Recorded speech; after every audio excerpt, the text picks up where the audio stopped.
So I was asked by Lucas to, I guess, to use the most pretentious term possible, curate an openness track for CTLT Institute. And open education is something we've done lots of sessions on, and I recognize a few faces here from ones on that.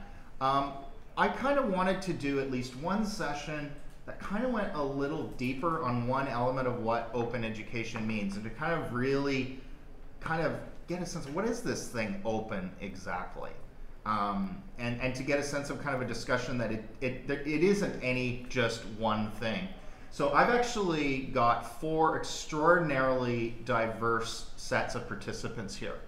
And it's quite possible at the end of it we're going to go, you know what, there's nothing in common here at all. And maybe this whole idea of open is a completely valueless, pointless term, and in which case we could all break a little early and perhaps convene at Mahoney's or something like that, for those of you who like spending $11 for a pint of beer. I don't think so, though. I think there are some things in common here. And I'm hopeful that some of that will emerge in discussion. So after, what I kind of have in mind here is there'll actually be 4, something like 10 to 20 minute opening presentations that again will show a bit of the work. And what I would invite you all to think about is what are some of the shared characteristics here, and also some of the distinct characteristics, some differences here. And hopefully that will frame our discussion at the end. And we'll, you know, we could go in that way for over an hour. Maybe we'll just want to have a 10 or 15 minute discussion at the end and we'll wrap early. It's really will be driven by your own interest and what you want to talk about. Feel free to ask questions after each person as well. We can be very free form here. So I'm going to, in terms of order, I'm going to be very arbitrary. I'm going to start with Tina Liu, who's a professor of history, who she's a late minute addition to the panel. I was aware of the work she was doing in her class on Wikipedia authoring. We did a session just on Wikipedia late last semester. Can I please talk? do I have to split you two up? Yeah. And she was kind enough to attend that session, and she actually jumped in and started to do the work after, and I think with some really great results. And just last week, I finally read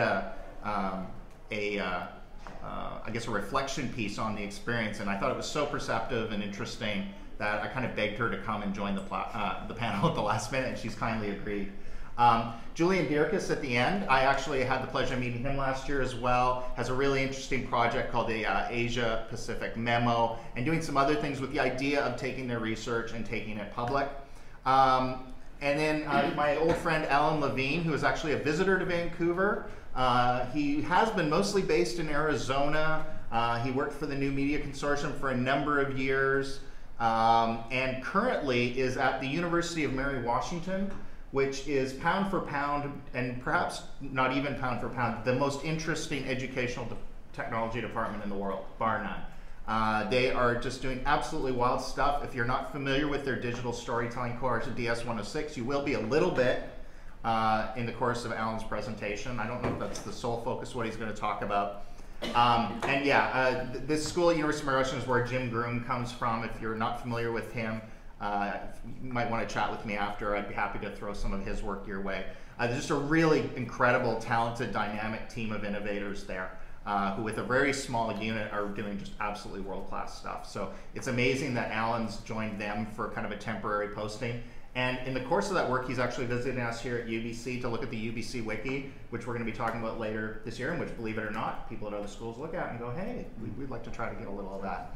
So, and we're also going to be joined, he's actually out on a class field trip now, by David Eng, who you may know from the Terry Talks. He was instrumental in pulling that together, and also did this really amazing implementation based on the WordPress theme of this thing called Philomon, which is like a Pokemon, but it's actually with real animals. So it's designed for kids and I guess kids of all ages to trade cards and explore, and also the framework to actually build these things out. And he's one of those guys I run into every month or two, and he's always got some interesting wild new thing he's working on or interesting new models. So I kind of told him to show up and say, talk about whatever you want. And we've driven our first guest out of the room. I promise I'll stop talking soon. That's always good. All right, so what you just to kind of open with that, just to give you a sense of the diversity of the guests we have here. Again, after each individual person, feel free to ask questions directly, but then after it, we're going to try to get a sense of what these things have in common, where we can go with it. And I thought Tina might be a fun place to start. Sure. Well, thanks. I am very pleased to be here, and it was all quite fortuitous. I'm going to talk to you about my experience using Wikipedia in the classroom, which an experiment that, at least formally, has just concluded. I did this in my third year history course from the January to April term, and that course is on the environmental history of North America, which is my research area. When I saw the theme of this about going public and it being about openness, of course, Wikipedia fits right in, right? Because Wikipedia is crowdsourced knowledge, for better or for worse, and I'm sure everybody in this room has an opinion on this. Wikipedia's democratic. Anybody can write an article, anybody can edit an article, doesn't matter who you are, and that's one of both the strengths and the kind of interesting risks that it poses to somebody who wants to use Wikipedia in the classroom. Of course, the guy that I have that's smiling here, looking like he's from Match.com or something, is Jimmy Wales, one of the co-founders of Wikipedia. And of course, his philosophy is about the open access of knowledge. And this is particularly important, I think, for those of us who work in a university, because we're confronted, as many of you know right now, by questions about copyright, right? This has been the bane of our existence for the past year, as the university has opted out of its access to copyright agreement. So there's all sorts of questions about accessibility to information, often information that we as scholars have generated ourselves. And more broadly, there's been a debate about about scholarly publishing in general, especially in the sciences, about gatekeeping, right? And about the costs associated with journal publication. So there's been a bunch of scientists who are leading a campaign against the academic publisher Elsevier in Europe. And they've really gone towards pushing for a kind of open source model. And we can talk more about that. I probably just told you the sum total of all I know on that. The rest will be simply opinion. So Wikipedia and my interest in it kind of comes at a particular time when there's a sort of, on one hand, an intellectual enclosure movement going on. There's people are putting up fences around knowledge, and I am a historian, so I have to use those historical references. And at the other hand, this push by people like Jimmy Wales for open access. I wish I could say, come back. Why did it do that? It doesn't matter, we don't have to look at him. I wish I could say that my interest in all of this was purely philosophical, but do you want to just take this? Yeah. Okay. Don't mind the roadie. But I was really driven by a far more prosaic interest, right? I had moiling in the corner of my office for several years piles of unclaimed term papers. Right? So students, I'd assign these papers. They were the major assignment of the term. So these are like 15, 18, 20 page research papers, right? Worth a lot of their mark.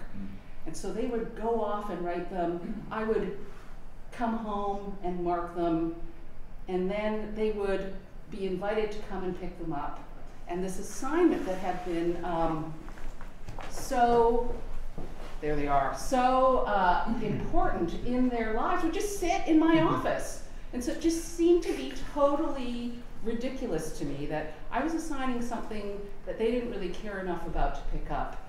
And I was spending my time writing comments that they weren't interested enough to see, and that there was a kind of disengagement that worried me, and I wondered about my own effectiveness as a teacher. So my interest in Wikipedia really came out of my own frustration with my shortcomings in the classroom. And when I went to Brian's workshop about using Wikipedia in the classroom, it was with that in mind. How could I use social media to engage my students in a different way? And the answer turned out to be yes. It was a pretty successful experiment. What I ended up doing was adding my course to Wikipedia's, or the Wikimedia Foundation's Global Education Program. Now, the Wikimedia Foundation has an interest in improving the quality of its product. We're not the only ones that complain about the quality of the articles that are there. And so they have sought out partnerships with universities, in particular faculty members, to enlist the free labor that we provide in the project of grounding articles on Wikipedia in the existing scholarly literature, okay? And so clearly there's an interest in their part on product improvement. You can see why they would want to do that. The question is, why would we want to contribute our labor and that of our students to this project? And my answer would be because there's huge pedagogical benefit to be gained. And that pedagogical benefit comes from the openness of Wikipedia. My students wrote articles which they would put out there, and as we all know, or as anyone who's like poked around on a Wikipedia site knows, anybody can go in and edit it, and the process of editing involves usually a conversation between the article writer and the world, the crazy, anonymous, wacky world of Wikipedians. And so I can talk more about the logistics of this, but my students worked in teams to produce these new articles, and in the process of doing that, several people from the community of Wikipedians did intervene to challenge what they had written, to make helpful suggestions about what they had left out, to just say this absolutely makes no sense. And in the end, I think it was that possibility of engaging with an audience greater than one, more than me, that really ended up engaging students in, I think, a very useful way, a way that taught them a lot about the social construction of knowledge, which is what, in the humanities we're all about, that knowledge is contested. It's the outcome of arguments. Sometimes it's the outcome of who shouts the loudest, as well as who has the best scholarly backing behind them. So they really learned about, I think, one of the core activities that occurs in a university, making knowledge. And I think that it made them much more critical about that which they would subsequently read. So those critical, some of my colleagues asked me, well, you're having them write encyclopedia articles. Does that not contradict everything that we try to do at a university? University is all about making arguments, right?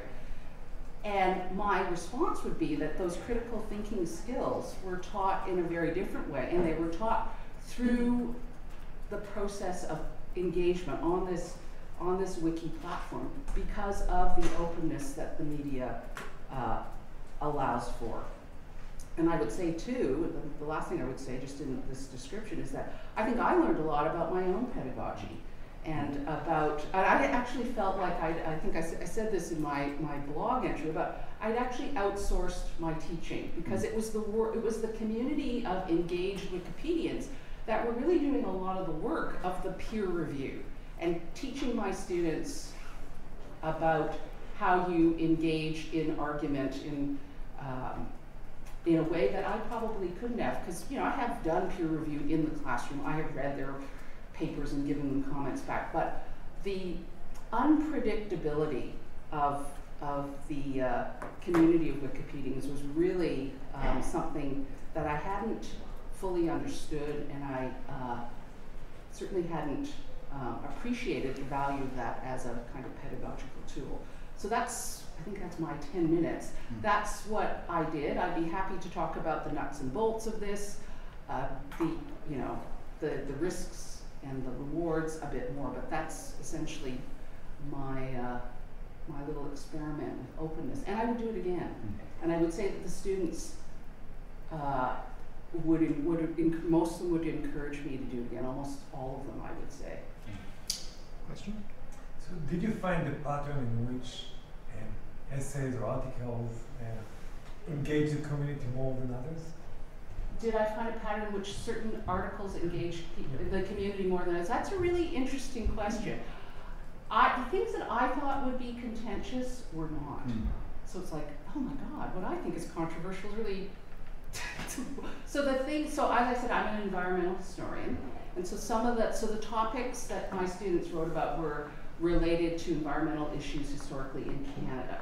And so the things that I thought might get people going were things that pertain to First Nations, for instance, because we live in British Columbia, particularly, Aboriginal issues are hot. That actually didn't that was part of the debate, but a lot of the debate had to do partly because there's a community of engineers out there who took issue with some of the things my students said about development, about big hydroelectric developments, for instance, or mining developments that they were writing about the environmental and social impacts of. And so these engineers weren't wanting to deny that was the case, but they would say, but it's a dam and it generates electricity and you need to know about that. So it actually pushed them to not think as humanists simply about the sociological aspects of it. So that they were actually forced to be more interdisciplinary in that way. So I would say that's the controversy was a kind of disciplinary conflict, and I think it was mostly constructive. So how did your students deal with these kinds of feedback that they got?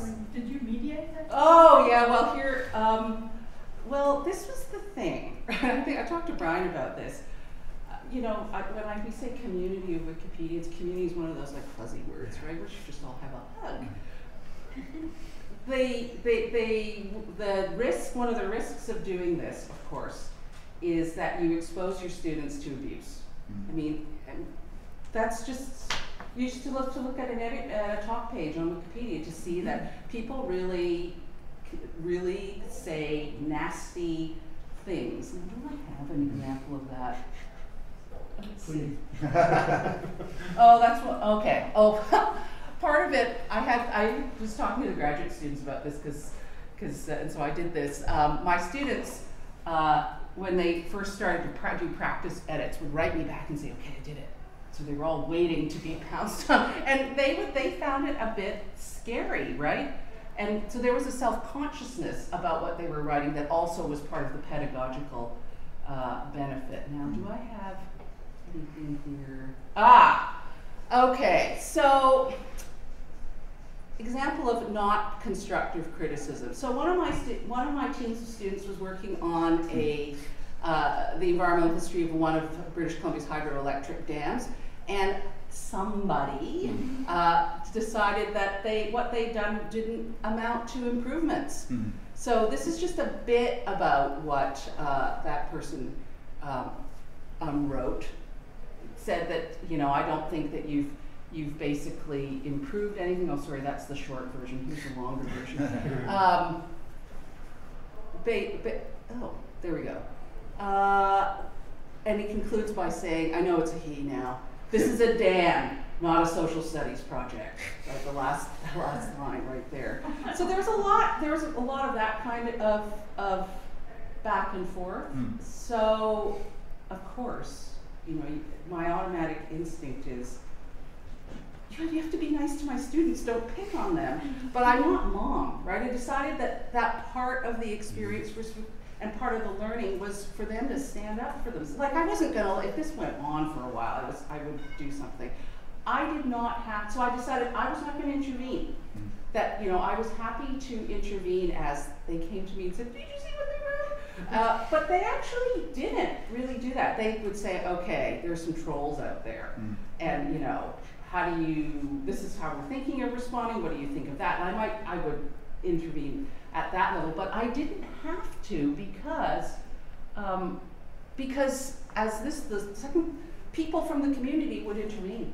I don't know who these guys are. Give them some time before jumping to conclusions. So there's a kind of self-policing that happens. So I was glad that my first instinct, which was to go and slap people around. And because, you know, the students were doing this because I had asked them to. I had kind of resisted that because something kind of amazing happened. So that was, so later, you know, after this was all over, I did write to a few people who'd been quite constructive and sort of found out more about who they are. So the guy that said, give them some time, turns out to be an engineer for Hydro Quebec who's interested in same issues. So that was. Having seen this play out, would you say it's worth it to like expose them to this possibility beforehand and let them get a little shock value? I think I, in sort of explaining the exercise to them, I did warn them that this could happen. And the Wikimedia Foundation, when you're part of the Global Education Program, you know, tells you and gives you these banners that you can post on top of a talk page for an article saying, this article is the subject of a student project, which is code for don't pick on my students. That didn't prevent people from basically treating the students like any other member of the community, but it was that. Yeah. So no, I think shock value. Yeah. You can learn. Yeah. Yes, so I have students doing directed studies projects in medical genetics. Oh, cool. And what our sort of end goal would be for them to have a publication. So how would you compare and contrast the values and disadvantages and so forth of a formal publication with a peer review, blah, blah, blah, versus this approach? It's really very interesting. This is a huge question, right, about what constitutes peer review, right? Because of I think the kind of, I actually don't know what I'm talking about, so the rest of you can jump in. So here, off the top of my head, the classical notion of peer review is review by peers equaling other experts in the field. This model of open source knowledge completely destroys that idea, right? That in the world of Wikipedia, everybody is your peer, right? So you need to be able to answer. Like, nobody, when I send an article into a historical journal, would say, this is damn not a social studies project, right? But that's a different kind of evaluation. There's not, you know, but I would still argue for this being a form, Wikipedia and the process being a source of peer review, in the sense that it's anonymous, that you're called on to defend your arguments. And that often when my students would say, I said this because this is what author X wrote in article Y, they would go away. That was fine, because sometimes it's a bunch of bluster. But the question is how does something that gets written on Wikipedia get evaluated by those in authority? So if my department head said, well, Tina, you've edited, you know, 300 articles on Wikipedia, but what really have you been doing, right? Because it doesn't have the same standing. So I think we need that. Your question is part of a larger conversation that one needs to have about what constitutes scholarship. It's not that Wikipedia absolutely dispenses with the idea of kind of expertise. Like, it's true that if you say, I'm an expert because I'm a professor of history at UBC, that does nothing for you. But if you ever go look around at the Wikipedia profile pages, especially of heavy users, they have these badging systems that'll say things like, this person led the development of a featured article, which is a huge amount of credibility, because it's actually really hard to get an article to featured level status. And they'll say, oh, this person has edited 500 different articles. This person has participated in the Wikimedia education program as an ambassador. So, and those people, when there's a dispute like this, they do carry more weight. And you'll see that, and actually if there is true trolling where somebody who doesn't have this kind of background is just going in and not being constructive, there are people with admin level status that can have these people removed or at least put them in a process where they need to be moderated before they can actually input. And that stuff is rare, but it does, those mechanisms do exist. But yeah, it's a different standard than what we have here. Are you familiar, by the way, with Wyeth Wasserman's work? He's had his students authoring genetics articles on Wikipedia, specifically having to do with oncology. He's really good. Yeah. I'm just wondering whether any engineering students responded to that statement, and like to what extent was it just a conversation between this Quebec Hydro engineer and your students, or did it generate? Because I think that's a fabulous statement that should be continue. Like that's a beginning of a new conversation around engineering accreditation criteria, where in fact a dam is a social studies project. Yeah. So sorry, but that's what industry is telling us, and this Quebec Hydro engineer is obviously not cognizant of the changing expectations. No, it was the Quebec Hydro engineer that was intervened positively. It was Okay, some sorry. other Some person person. who I don't know if he was an engineer or not, or just a troll. Or not that the two are mutually but your question about does it lead to a larger conversation? There are a lot. It's interesting with resource development projects. You often get lots of people from the science side taking an interest and writing these articles, and you also get government involved. So one of the other things, and then we have to move on to we can have questions. No, You'll let you. this is good. One of the other for people that intervene, but not online, because that would just not be not on the Wikipedia, not through Wikipedia, was the government. So one day, one of my teaching assistant came in and said, "Oh my God, I got this email today from the Ministry of Mines and Energy for the province of British Columbia," and I said, "Oh." and what the email, so he forwarded it to me, and what the email said was, "Hi, I'm from the ministry, I'm from the government, and I've noticed that your students are writing an article on the Columbia River Treaty. That's really interesting." And then went on to say that the ministry, our government, are themselves creating a web page on the Columbia River Treaty because it's coming up for renewal, and this is very contentious. For a whole bunch of reasons, and that they just wanted to let me know that there would be, or let the students know that there would be another resource for them. But what was key to that, and what I told the students in the class, was that A, you don't know who's watching, and B, this speaks to the power of Wikipedia. Because government monitors it and other people monitor it, they don't do that because they don't have other things to do. They do that because they know when there's a controversy, the first place a reporter's going to go to is to Wikipedia for information. So if you write a good article, it's going to be read, and it's going to have, it potentially could have a huge influence when, who knows what comes up in the media. So if there's there's a new discovery of, a gene for some sort of congenital disease, immediately, newsrooms will send out a telejournal, we need a piece on this. Well, where are they doing the other? They're probably not, they won't call you first, although maybe they should. They'll just go to Wikipedia. So it does engage a multiple audience. I think Brian, you told me that Wikipedia used to have those filters because they want to prevent government from writing these entries, right? Although every politician has their own. There have been some real, in the earlier days of Wikipedia, when it was first becoming kind of a prominent resource, there were some really ham-fisted efforts by essentially politicians to craft their own pages and to craft pages on certain issues and things like that. In those early days, they did it in very naive ways. So finally, actually, the Wikipedia administrators did a review of IP addresses, and then actually published this rather damning expose of people who were clearly not following the conflict of interest guidelines that are pretty clear on Wikipedia.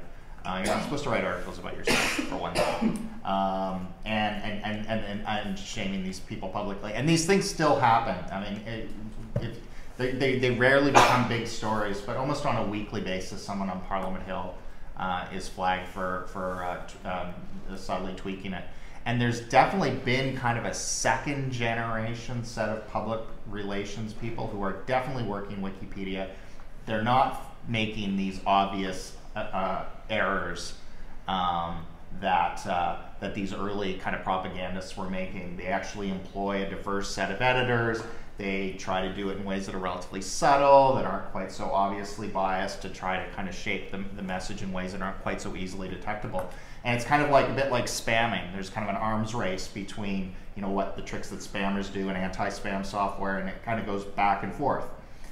In many ways, I mean, the Wikimedia community, there's always an active discussion on ways to detect these kind of patterns of abuse and how to and identifying certain players. And every now and then a memo will be released. Recently, the Heritage Foundation, who's do a lot of work on behalf of the oil industry in terms of diminishing the perceived dangers having to do with climate change, for example. They've been flagged for all sorts of things, but they're very sophisticated at it now. It's not, you're not going to just flag people because they're doing it from their office. So yeah, it's a fascinating set of things. I just around the things around influence, I'm bringing up the projected page views a year of some of the articles that you worked on. So an article on the Columbia River Treaty projected to have more than 9,000 page views. On the Bow River, 29,000. Almost all of them, I think the lowest number I see here is 4,800. And then going up over to 155,000 for the one on lawn. And actually, when you think about the amount of just even individual education that can happen around decisions on lawn care for water management and watershed and around fertilizers and things like that, important. Those all sound like a lot, and I was all impressed. And then I looked up Britney Spears. And I looked up Snooki, and then but it gets used. And you noted, you know, it's sometimes it's not necessarily how many views an article gets, but who gets it and when. And I've learned that with even my blog, that an article or piece I might write might only get 40 or 50 readers, but maybe 5 of those are actually people I very much want to reach, and opens up a discourse that I didn't imagine. So not only things like governments, but also too, I mean, there was the case where the guy who was really the pioneer on this stuff at UBC, John Beasley Murray, who was kind of the star of the session that Tina attended. You know, one of the things they wrote was on Mario Vargas Llosa, and it was a terrible article when they started. They turned it into a really beautifully comprehensive thing with really comprehensive bibliographies in English and Spanish, and it was just and they turned it into a featured article. And the guy won the Nobel Prize for Literature 2 years later. And the worldwide media coverage was absolutely, like, just numerous phrases lifted from, which is perfectly legal, by the way. Wikipedia content is open, so it's not, strictly speaking, plagiarism. But you could actually see that the work of UBC undergraduate students actually shaped worldwide media coverage of this event 2 or 3 years down the road, which is kind of fascinating.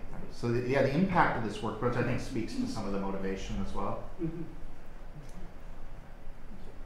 Do others have questions? I might have one more I'd like to raise, unless you think we've discussed it enough. But whenever you talk about working in public, the objection that always kind of comes up, or the fear that always comes up, is this idea of the classroom or the online teach environment being a safe space. Well, I think, yeah.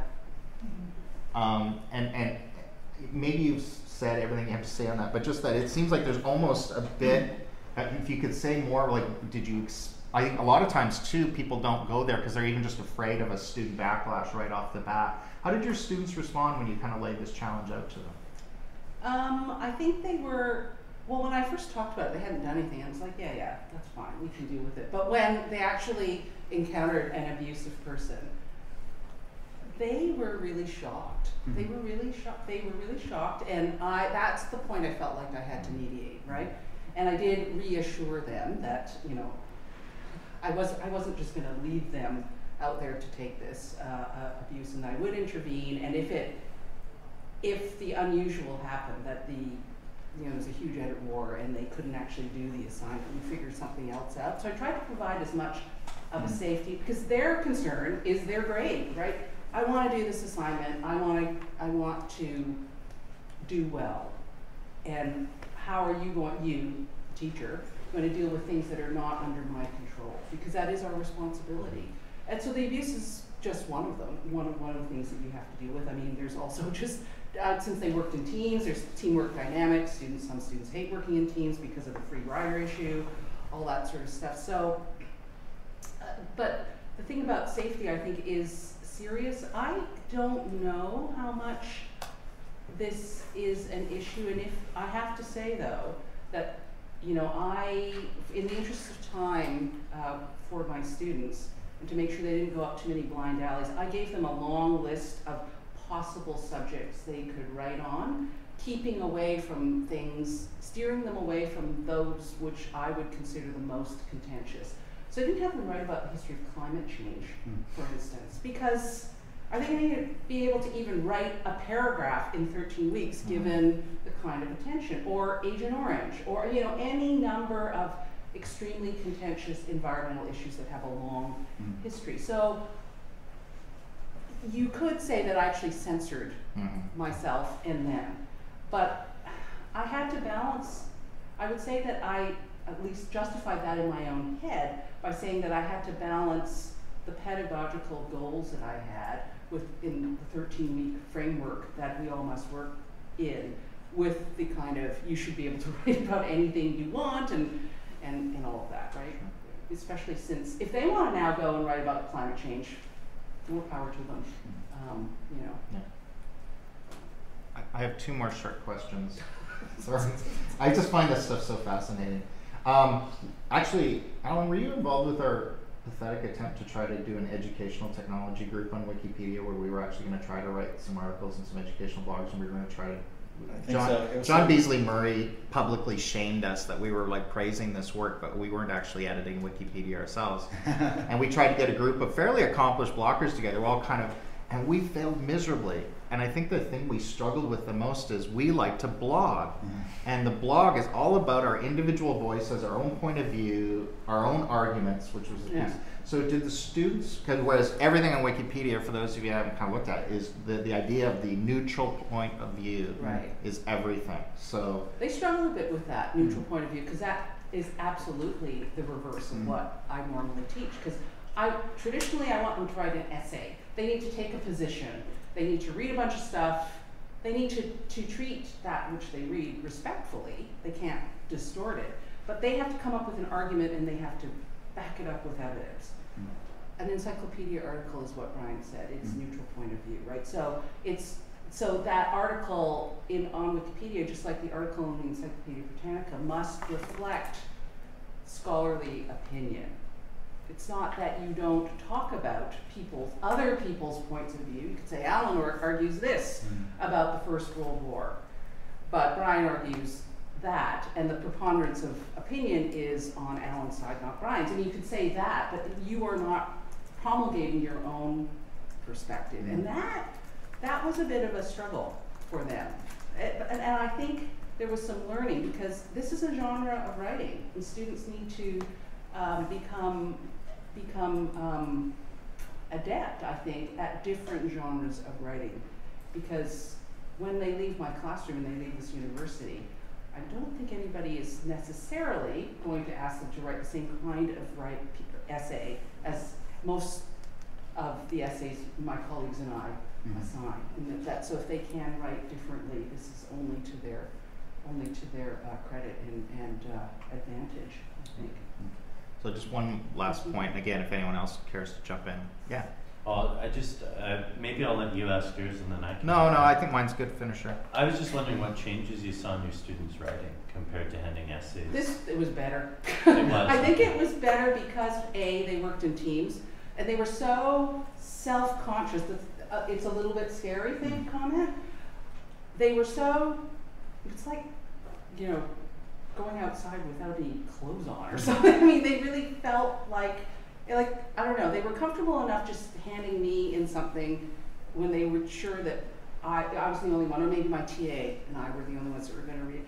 But if other people were going to read it, it was like, we better. And so they would, in the sandbox part of Wikipedia, which is the place where you play, right, and you kind of write your drafts, they would be vetting, so they're each other's writing, and then they would put it up.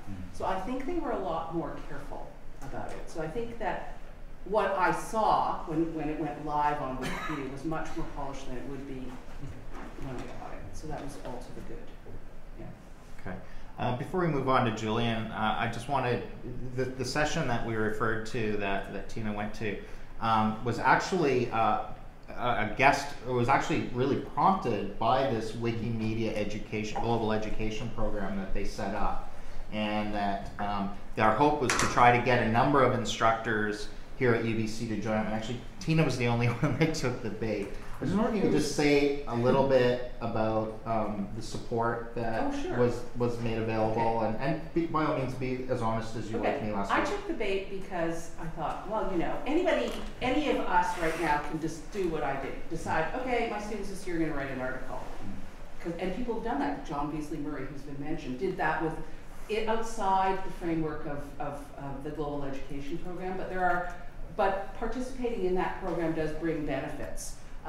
Because you get access to, I mean, I think anybody can use them, but it's a quick way into all the resources that they've developed for, you know, for teaching students how to, I mean, write in the crazy markup language that is Wikipedia. It's not that hard, but it's their own, right? Because it's a little bit of a cult.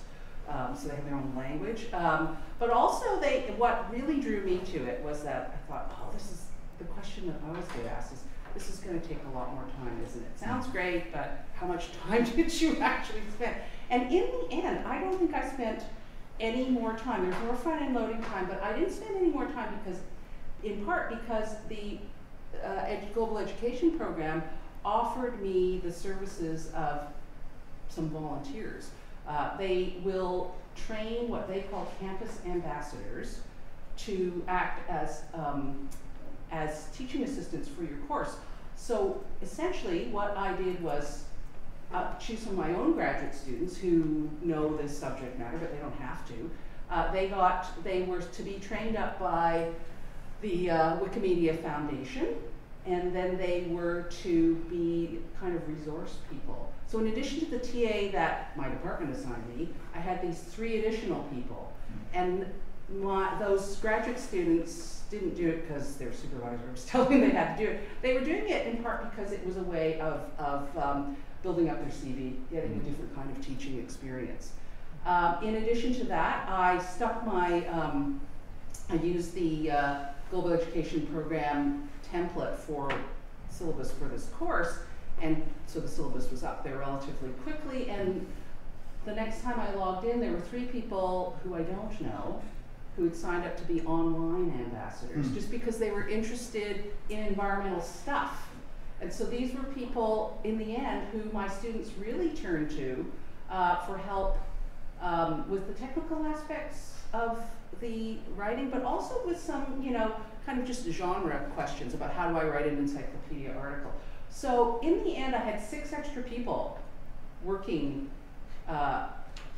for the good of my students, and then it was my TA and me. So this was great. Now, there were a few bumps with the Wikimedia Foundation's training program. They didn't actually get the amount of training that they'd been promised. But so and I don't know whether that was just because of something that just, who knows. But the idea is that they will bring people down to San Francisco where their headquarters are and train them up. Or if you have enough of them, they'll send somebody up to you and train them. But that was one of the chief reasons, because I didn't know how much, I mean, who am I to turn down free labor? And I thought, since they're promoting this program now, I should take advantage of it, because sometimes resources are offered at particular times and not others. I can definitely vouch that they're extraordinarily eager to get UBC instructors on board, and will certainly promise a lot. Hi. I'm wondering if they created a document across the 13 weeks, and how long do you have to wait before you started seeing a lot of responses? I wonder if we should. There is a schedule. I know, but see, we could, if you have a way of contacting all these people, I could set, I mean, my syllabus is still there, so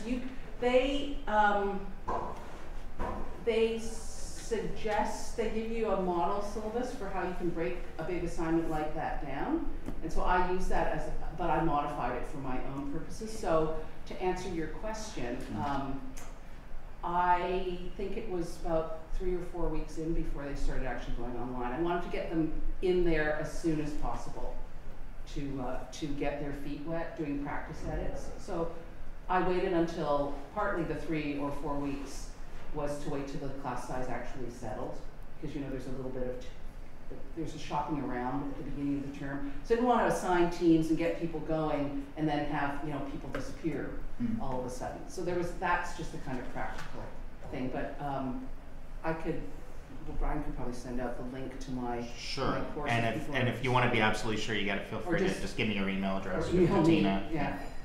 I'd be happy to talk more about that. It is definitely worth looking at. The project page actually does provide a lot of really useful detail on how the nuts and bolts of this work. All right. So let's move on to Jillian Deercrest. Is it okay if I just bring up the Asia Pacific memo on the screen while you talk? To look at? So let me.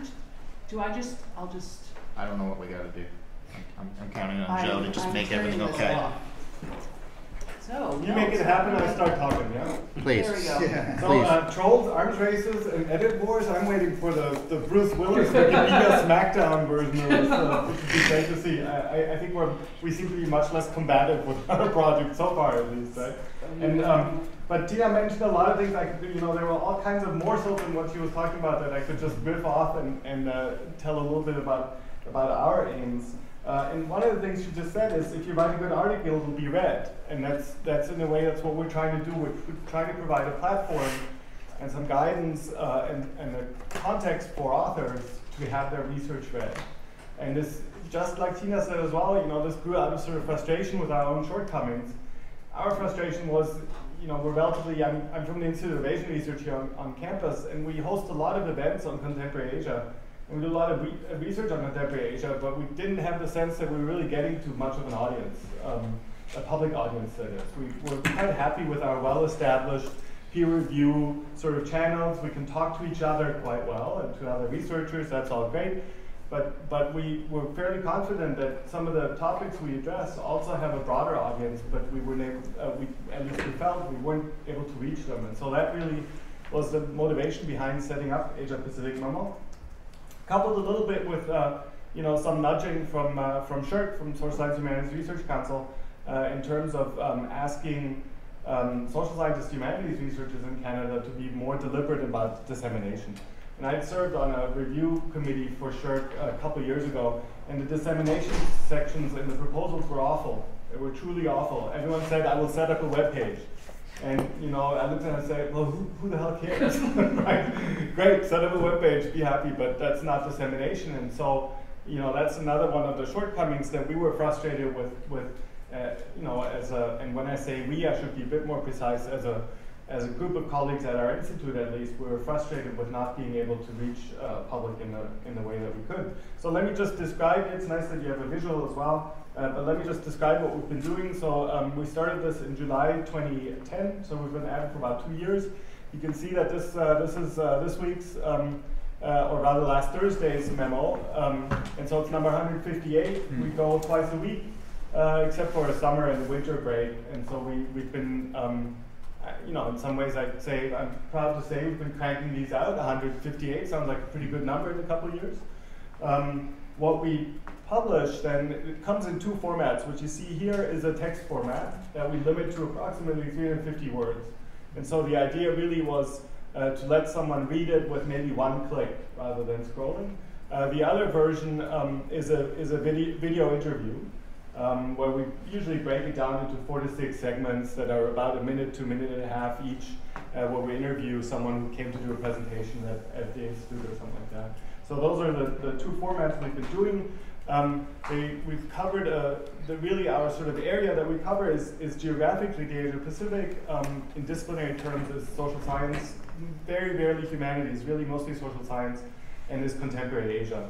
But across the social sciences, just about anything, with probably the greatest number of memos coming from sort of the big social science disciplines, so political science, sociology, maybe a couple more. And Howard's working on this as well as did my peer, and he probably has a spreadsheet ready if you're real keen on knowing how many anthropologists exactly we published, as opposed to some other ologist or something.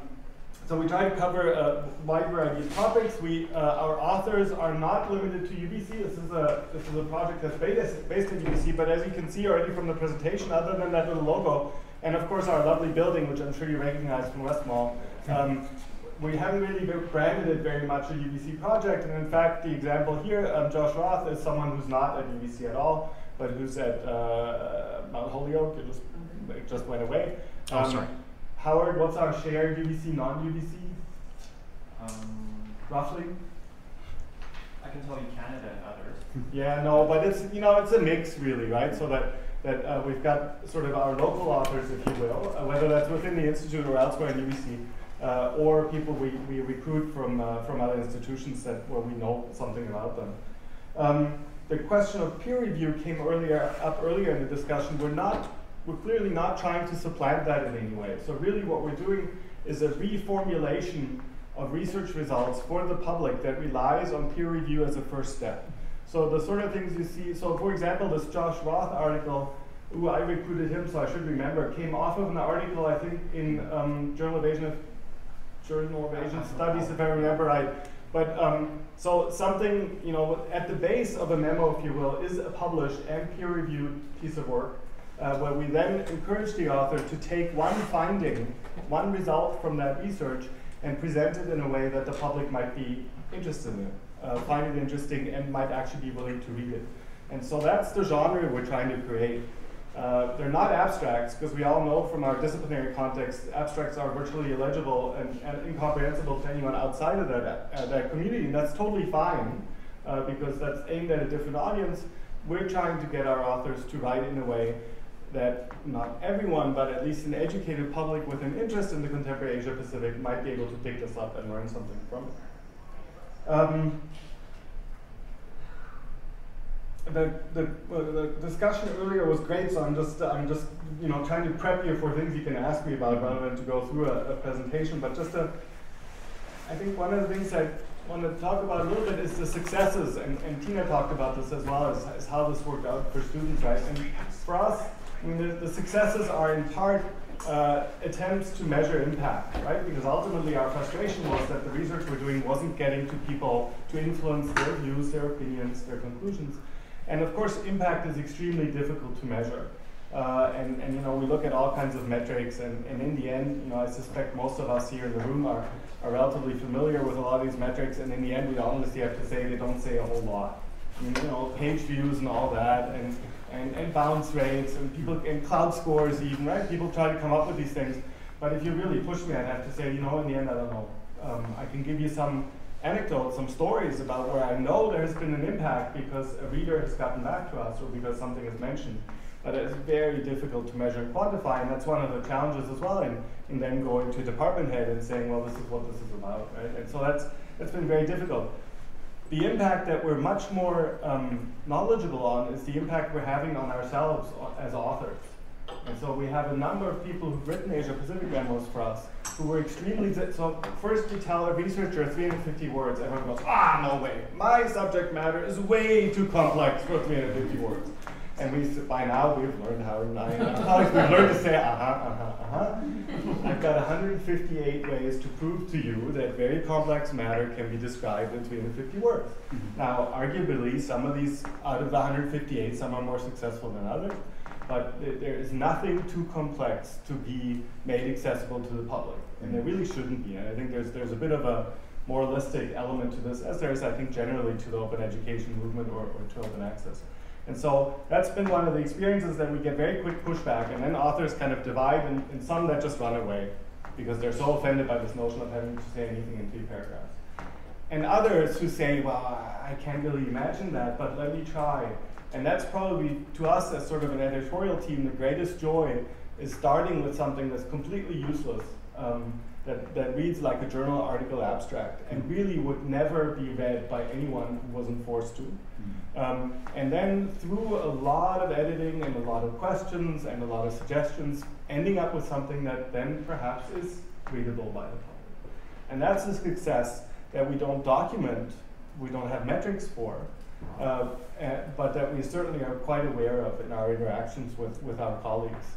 And that doesn't mean, you know, even on our local level, even within our institute, I'd still say, you know, 2/3 of the colleagues are not convinced.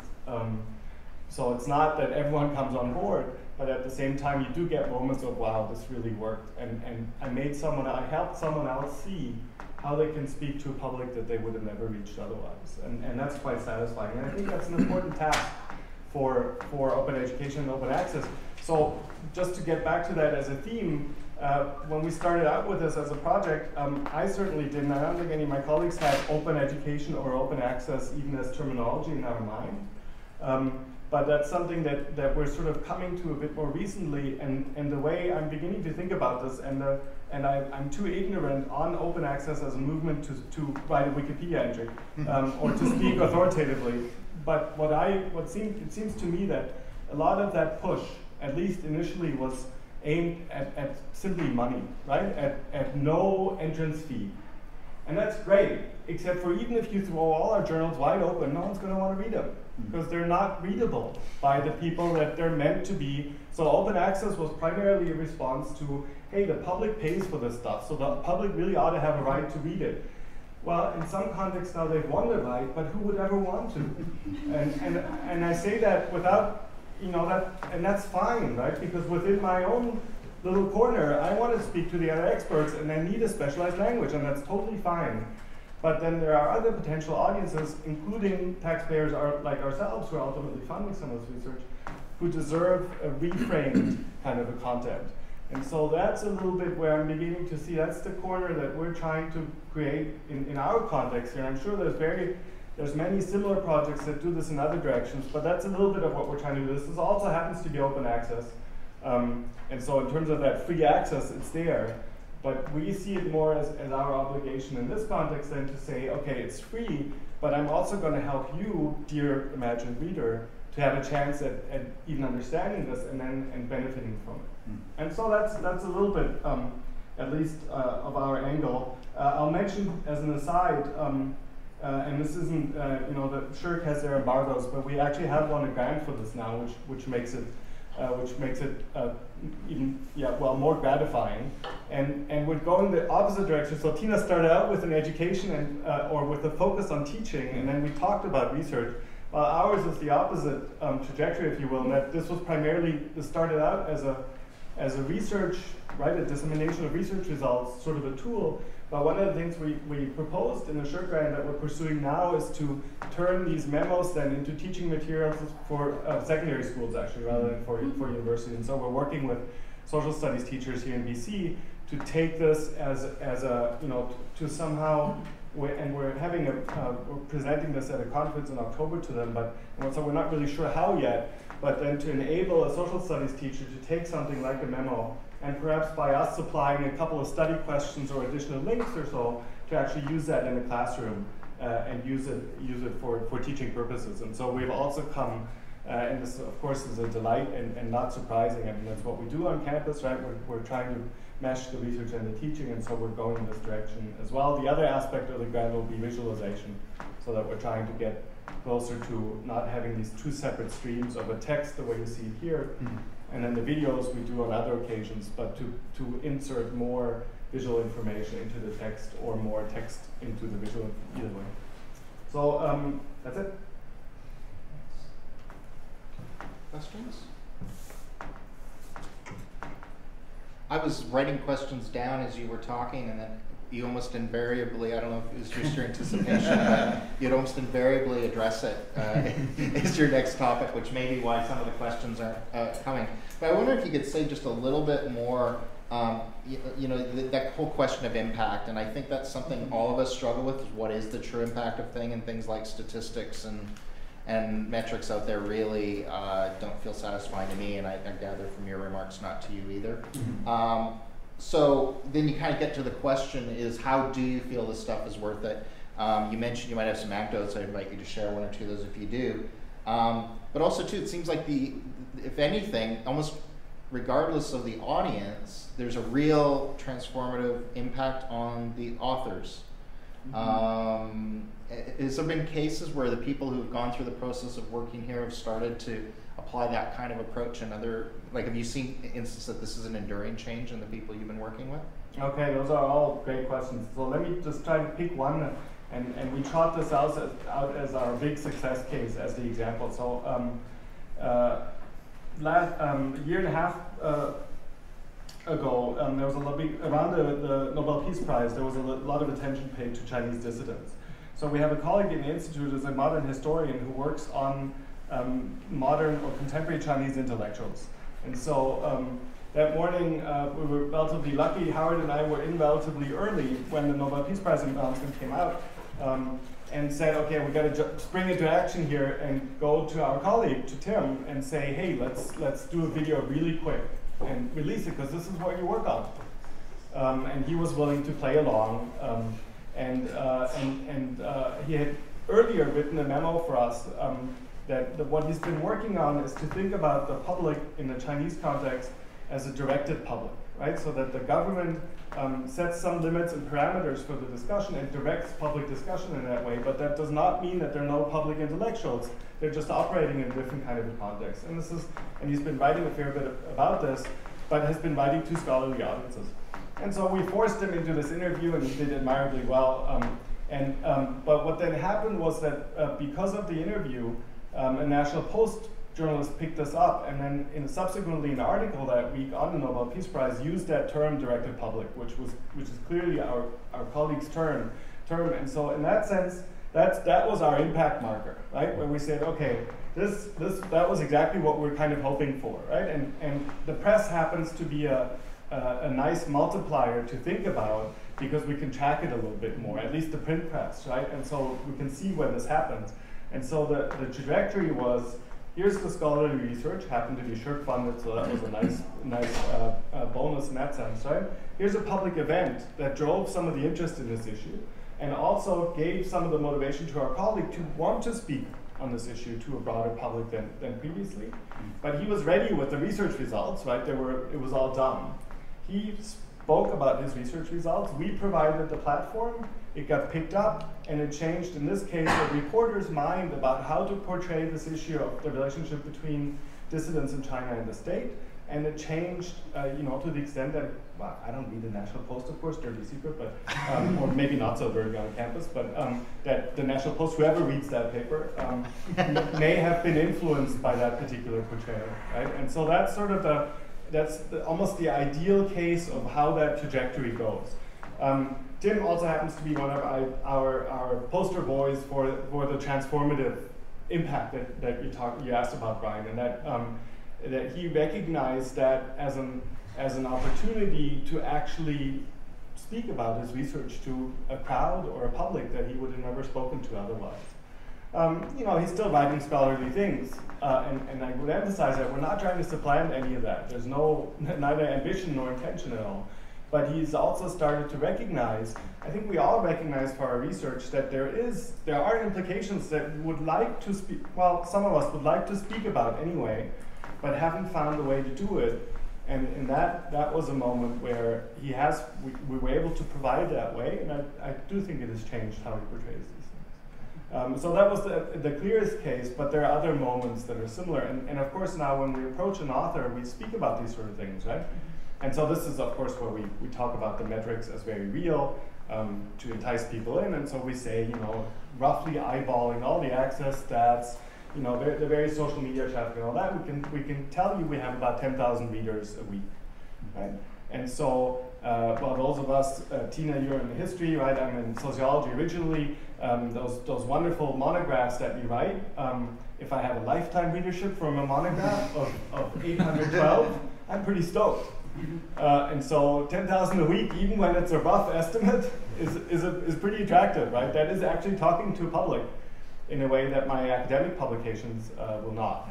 And so whether or not the metric is well designed, in the end, if it falls anywhere within 2 decimal points of a good estimate, so if the real audience is between 1,000 and 100,000, I'm still doing much better than with any of my academic publications.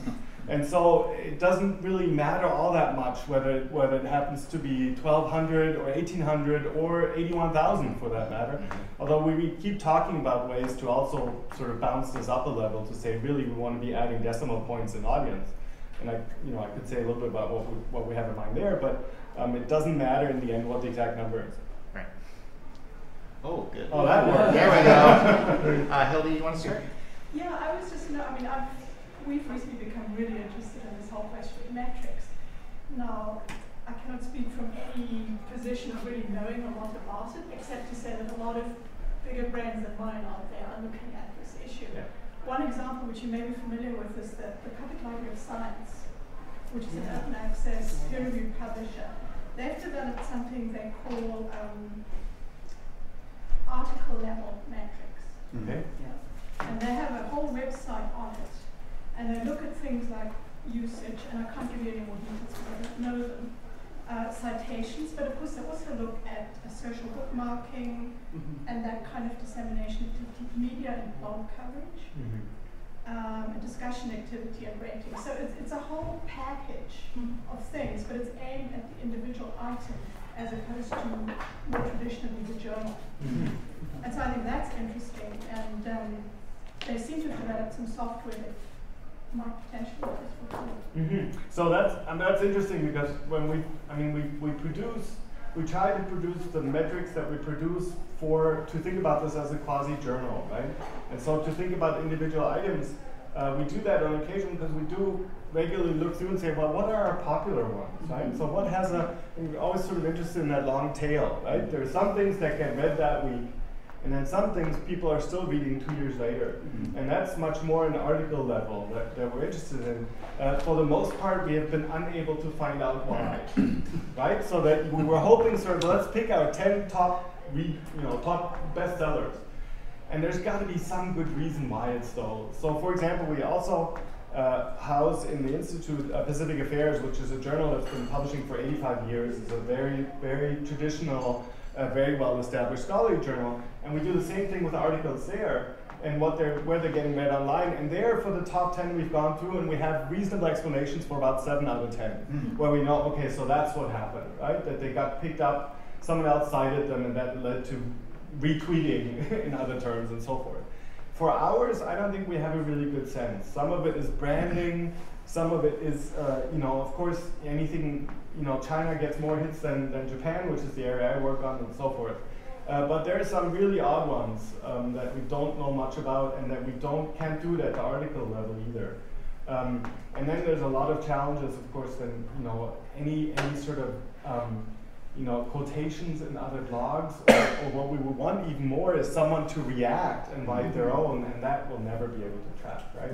So huge challenge, and yes, big brains working on this.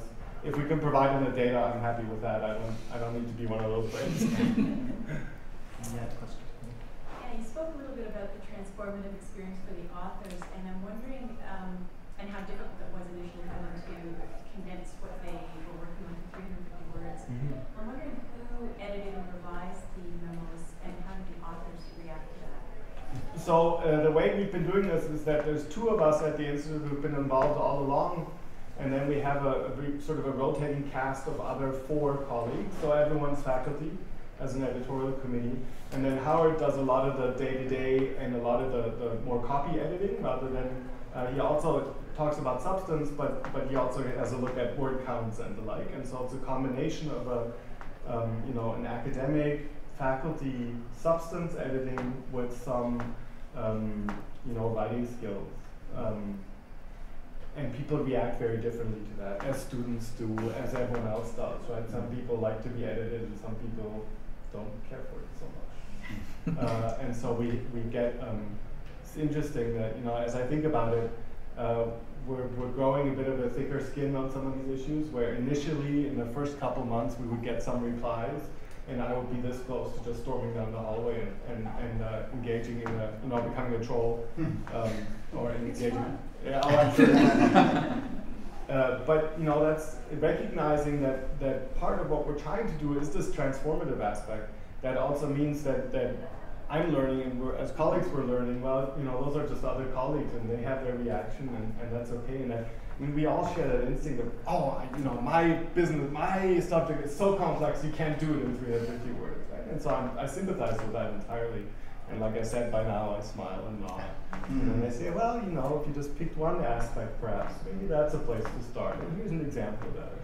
That's not easy. And finding ways to react and to point to examples is not friendly. Zach first, and then Luke. Well, just in terms of impact, I actually took an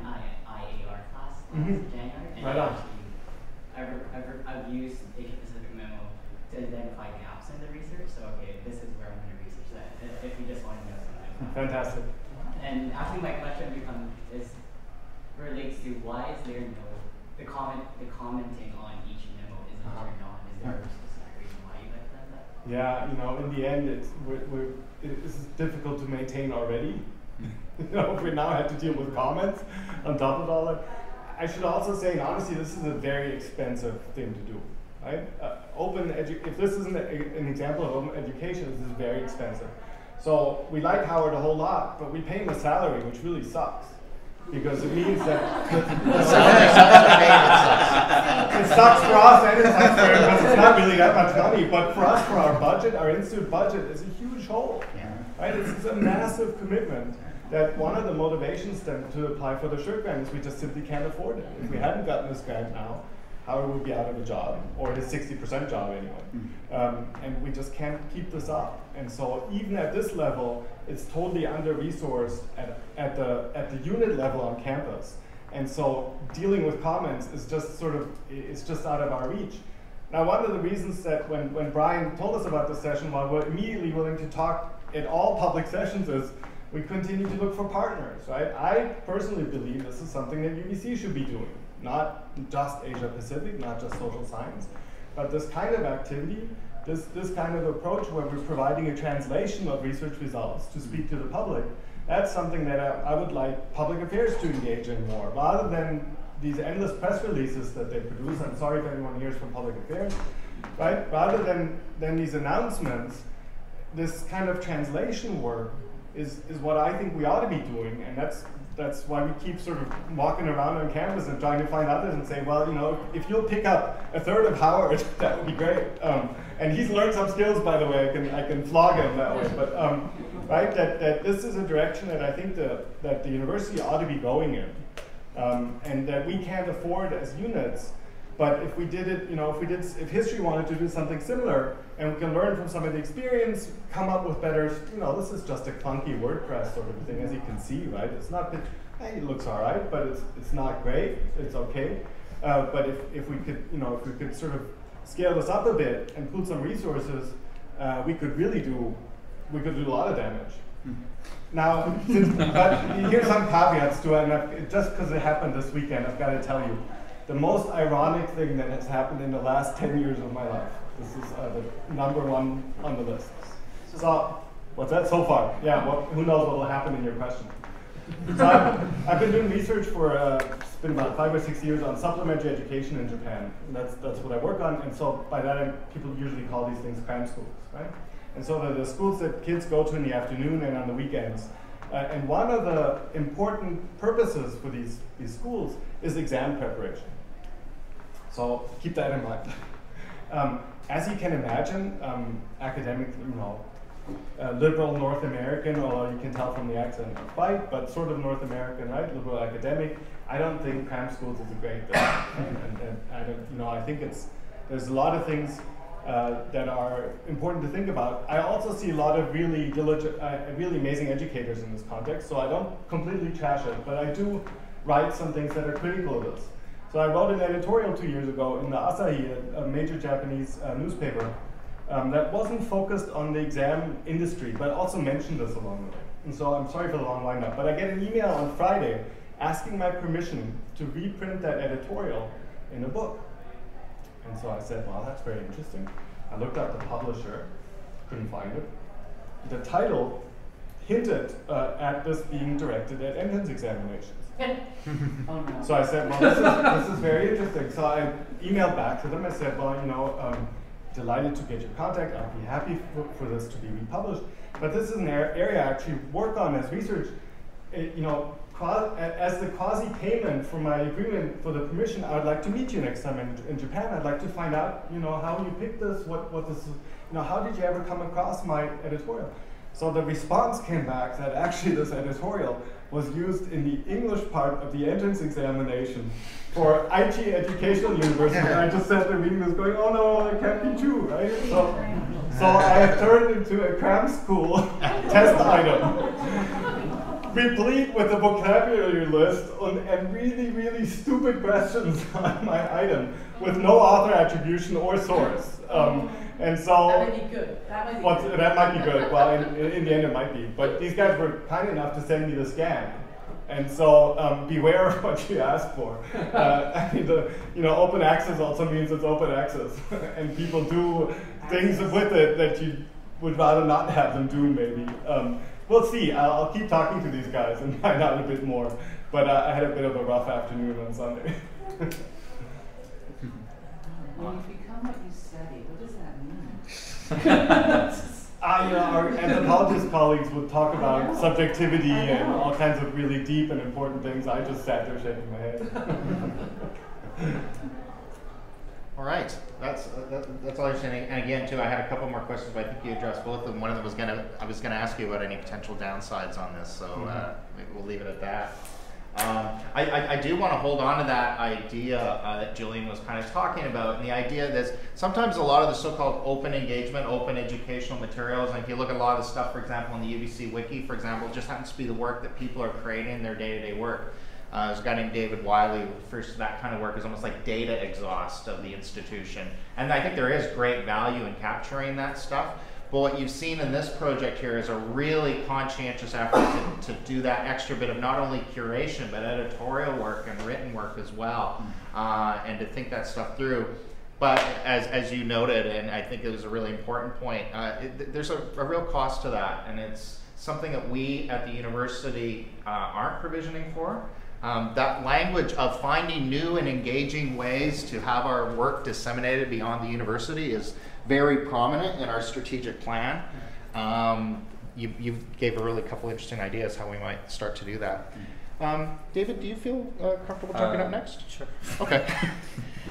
I talked a little bit about, you can, if you want to, I don't know if this will, I might be able to just move this right over to you here. I don't know if it'll go or not.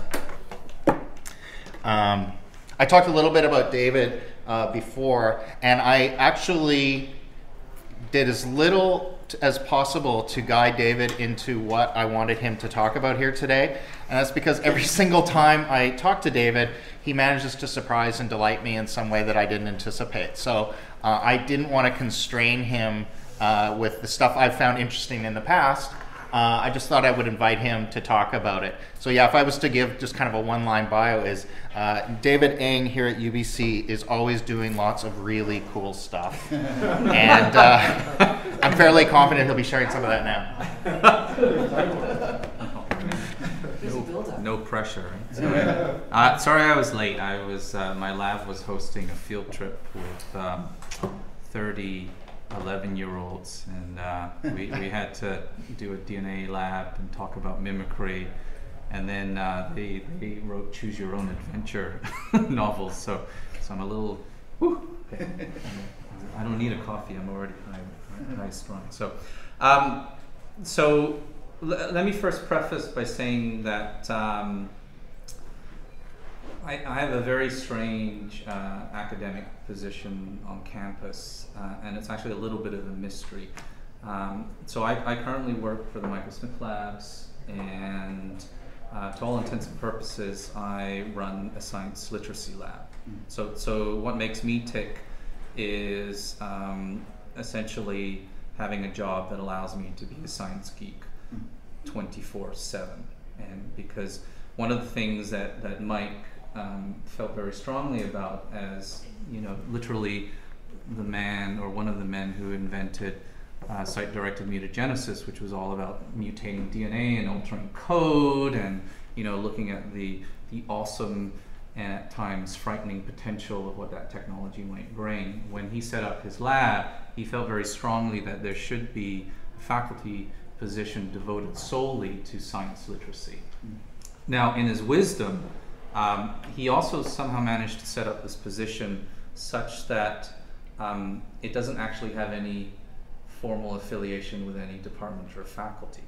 So it's actually a little, it's not entirely clear why this position exists, but all things being said, it's a wonderful position to be in. So in other words, I have a lab where we have a mandate to talk science. It's as simple as that. But really a lot of autonomy, right? Because we don't actually have these affiliations with any academic department per se. As well, because my own background is molecular genetics, I happen to have a full-on molecular genetics lab just to keep up with my expertise, but we often use that lab to host advanced workshops where we actually bring clientele and host workshops to train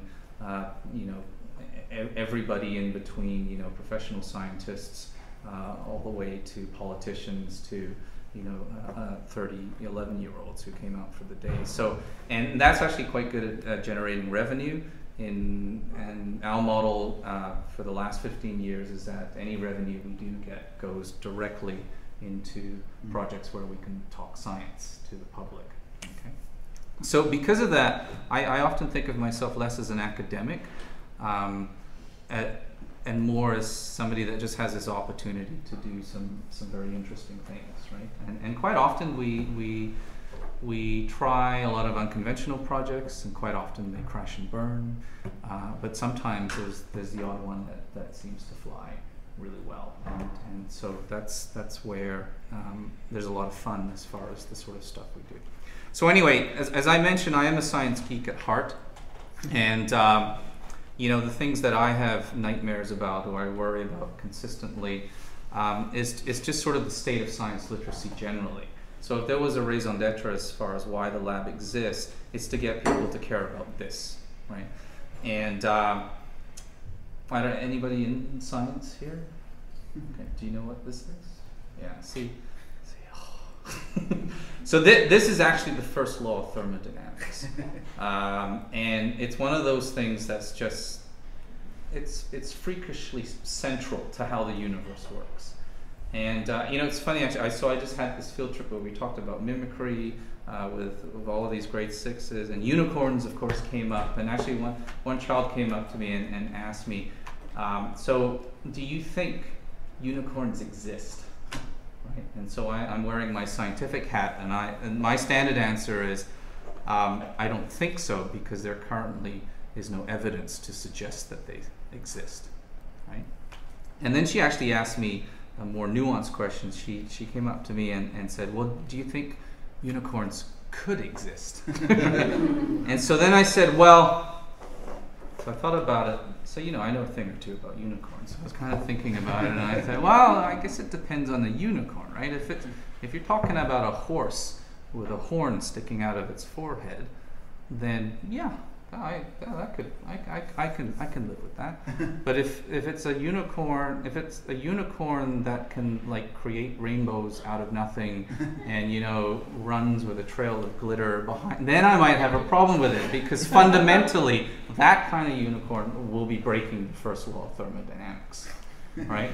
And so in that story, these are the things I care about. So one of them is that as a whole, the general public is not that familiar with the process of science, like the scientific method. The fact that evidence is key, and that there's a very specific way that the scientific community tries to make sense of the world, right? But at the other end of the spectrum, you have things like this, right? Which is key, which everyone, the first law of thermodynamics, if you're not aware of what it is basically the thing that is often referred to as the conservation of energy.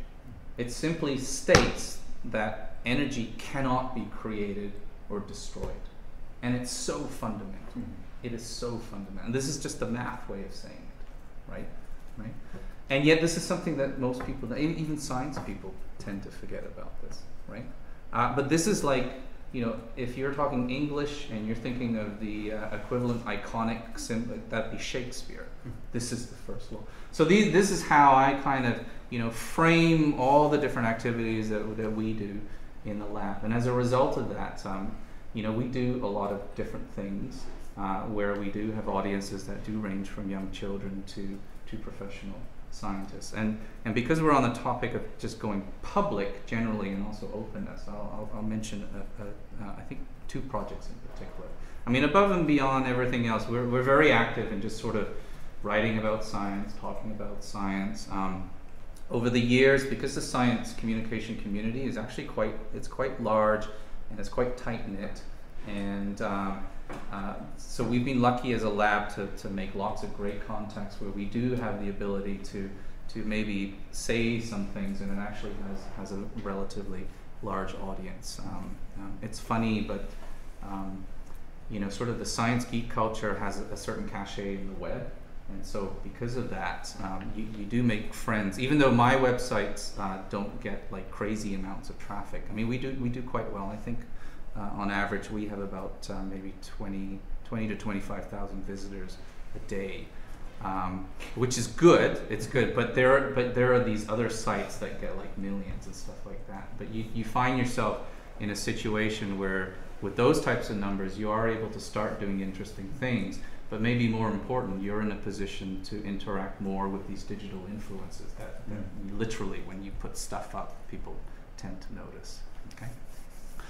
So the two things I thought I would mention is this is sort of because I'm interested in science, and maybe more specifically, I'm interested in getting science to the folks that don't care about science.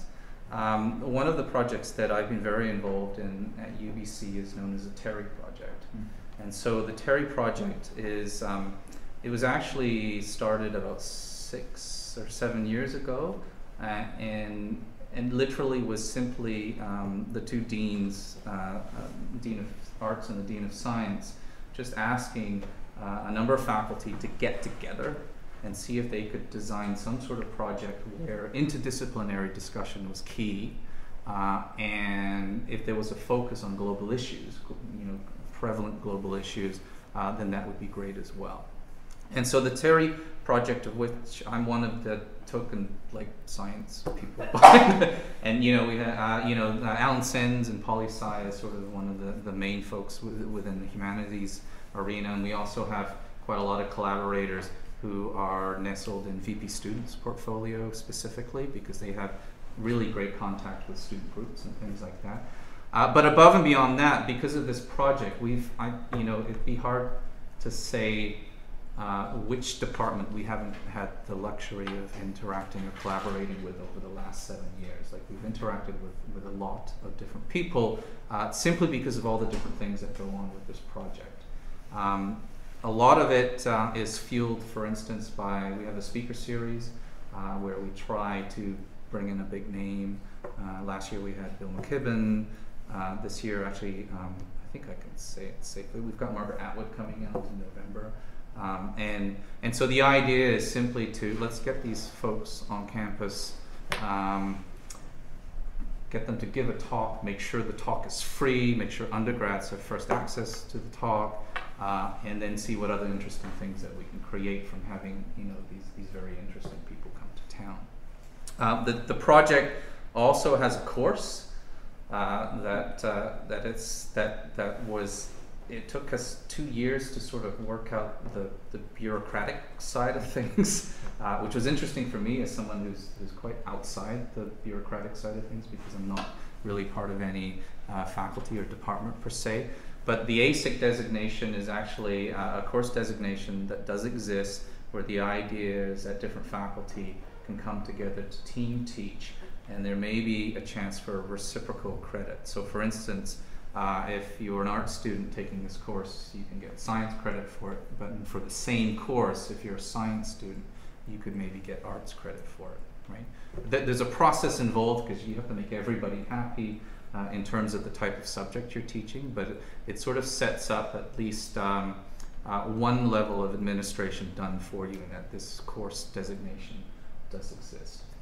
And so currently the only course that's been around for the last 3 years is ASIC 200, and this is taught by myself and Alan Sens, and it's basically a global issue, a course on global issues, where we talk about 2 topics per year and also get students to write grants essentially around challenges that may pertain to these particular topics.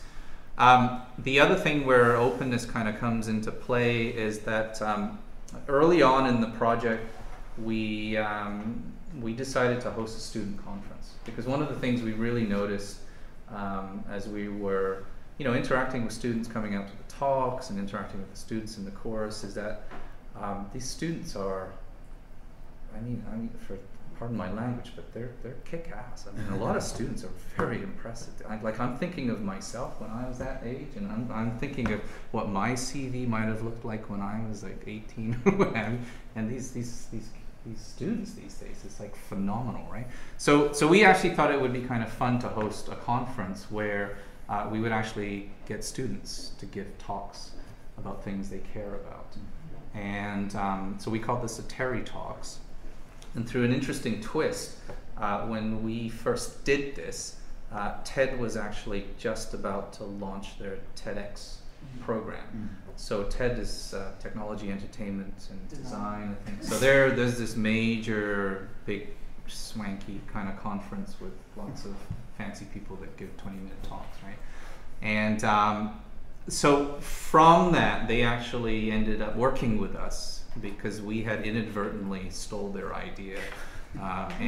So they were very intricate, and we've made no qualms that we wrote a grant for the people we put that grant up publicly and said we're basically going to copy the TED conference, but just do it with students. And through that, it's been really nice having sort of a connection with the TED offices as well. And so over the years, we've morphed that into a TEDx Terry Talks.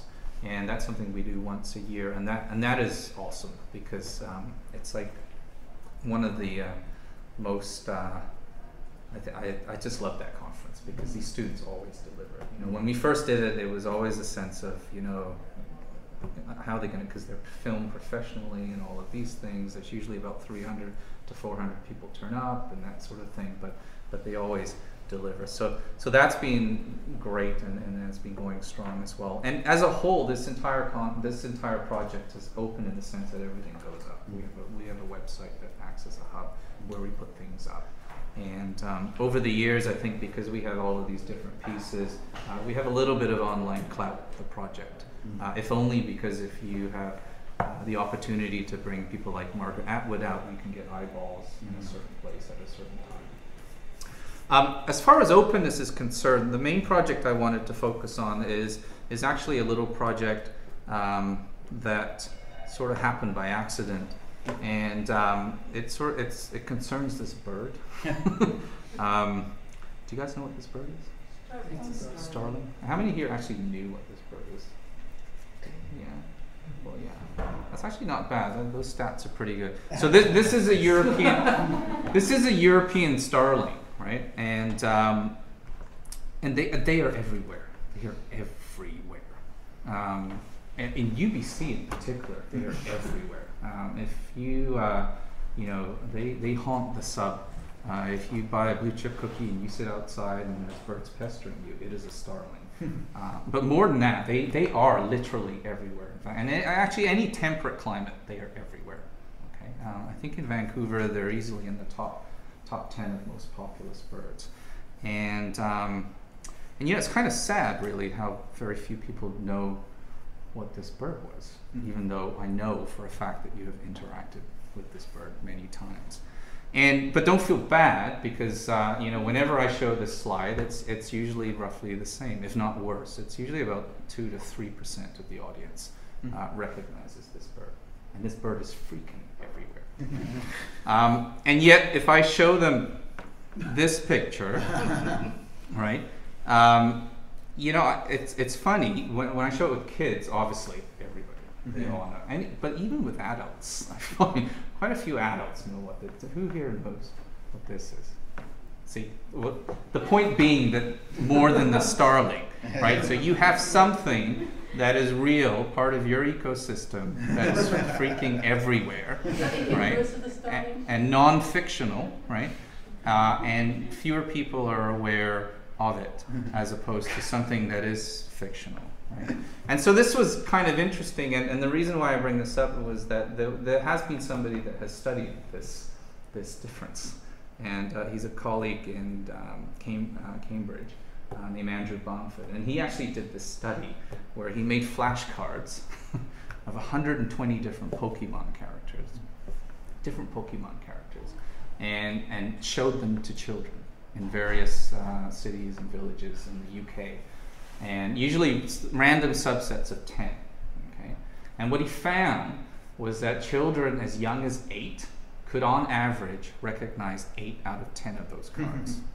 Okay, so if you extrapolate, that suggests that an average 8-year-old can recognize and identify up to 120 different Pokemon characters.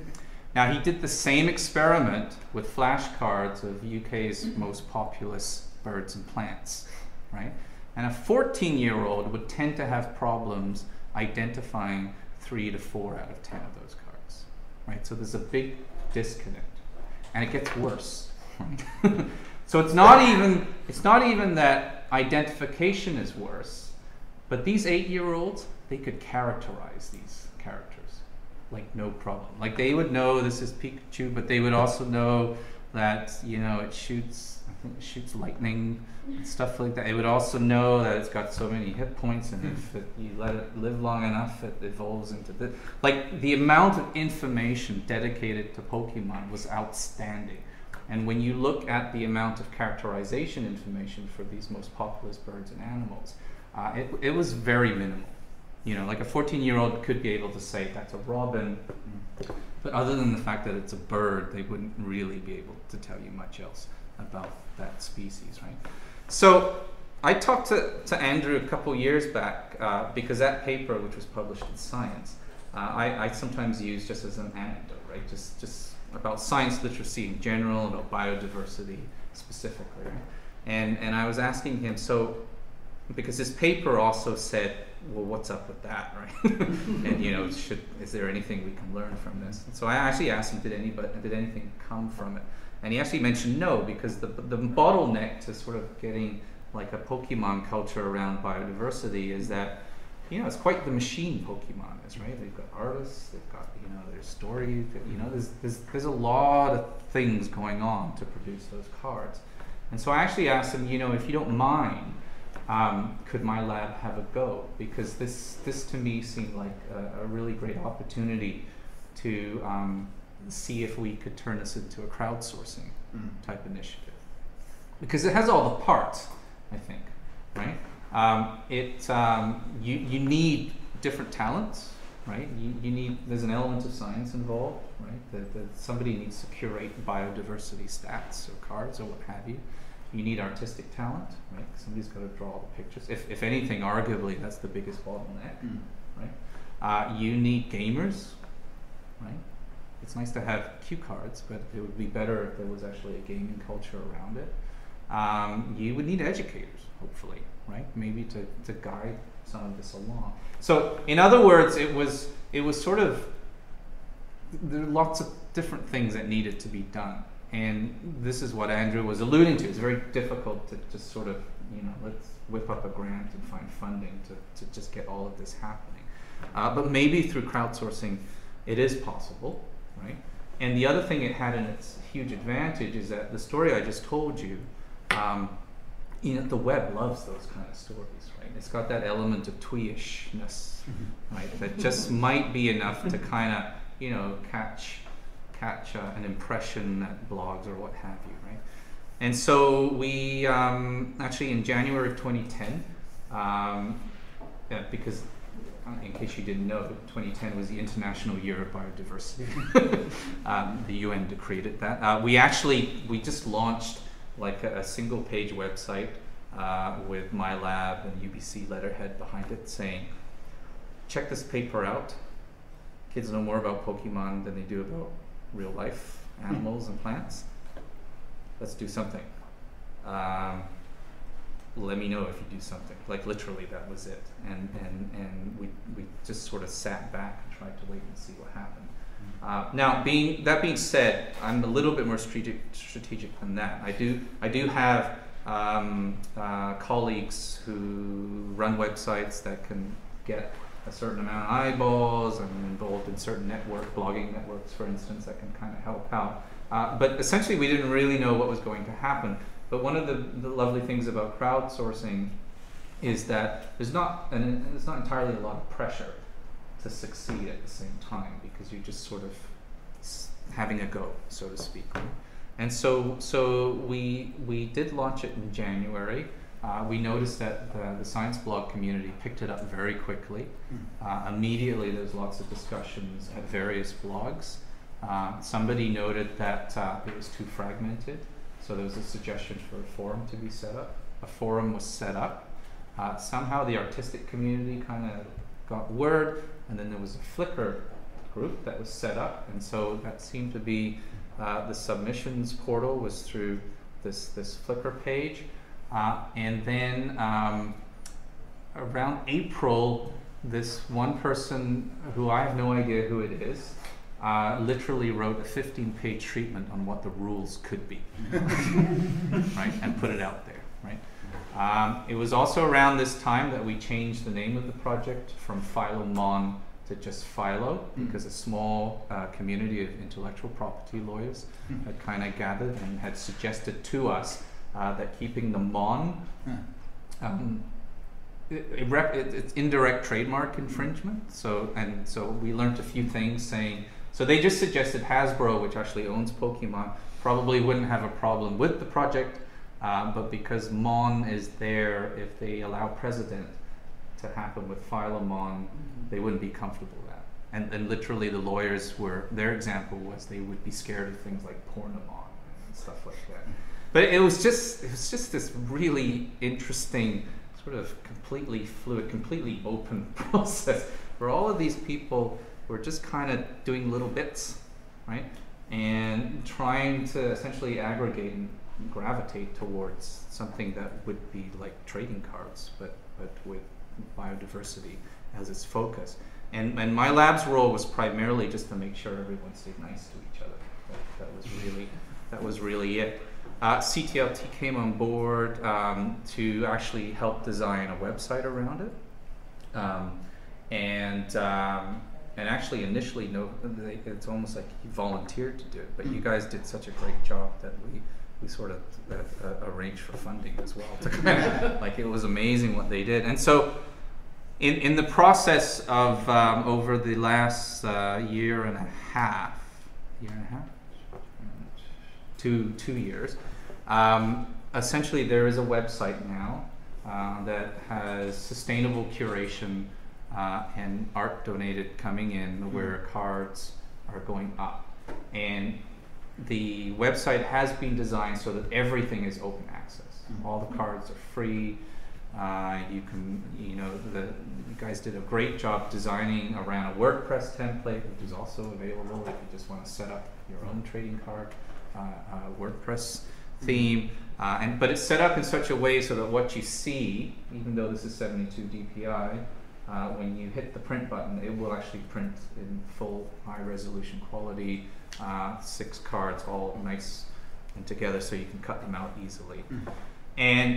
And so this has been going on for the past year, and as the sort of crowdsourcing element continues, the main things that have transpired over the last year have been threefold. So one of them is seeing if teachers can be involved, right?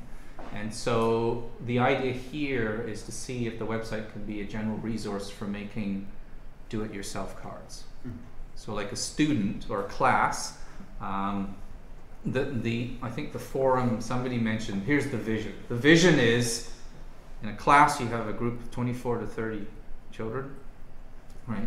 They're going to be doing homework anyway. There's always the poster presentation, the Arctic fox, that kind of thing. Why don't they take that info and make a deck, right? And if the teacher is clever, that deck can also house its own autonomous game, right? So the deck could be animals of the Arctic, and they figured out a way to use the stats on the card to play their own little mini game, right? So that's something we've been testing with classrooms, and so it's great. It's great. So the kids love it. The only problem right now is that the website, the back end, it's not complicated to use, but it's complicated enough for the average teacher and say like an 8-year-old to kind of make their own card. So this is one bottleneck in the crowdsourcing process that we're hoping one of these days someone will kind of take the call. Redesign the website so there's literally an element where You know, a kid could stand in front of a webcam, take a picture, right, that will go up onto the site, type a few things, and save, and boom, their card goes up into the website, and that's how they can amass a deck, right?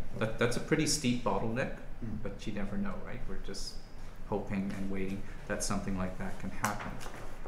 One thing that could make it happen, because the other big thing that's happened in this project is that, you know, all along with this project, if you think about it, it's crowdsourcing, but if there's a community that's kind of getting screwed, or just not getting, you know, their just reward. Like, because if you're a curator, that, you know, that's primarily you just know your animal, or maybe you're even going on Wiki and trying to look up basic stats and making sure that they're correct and things like that.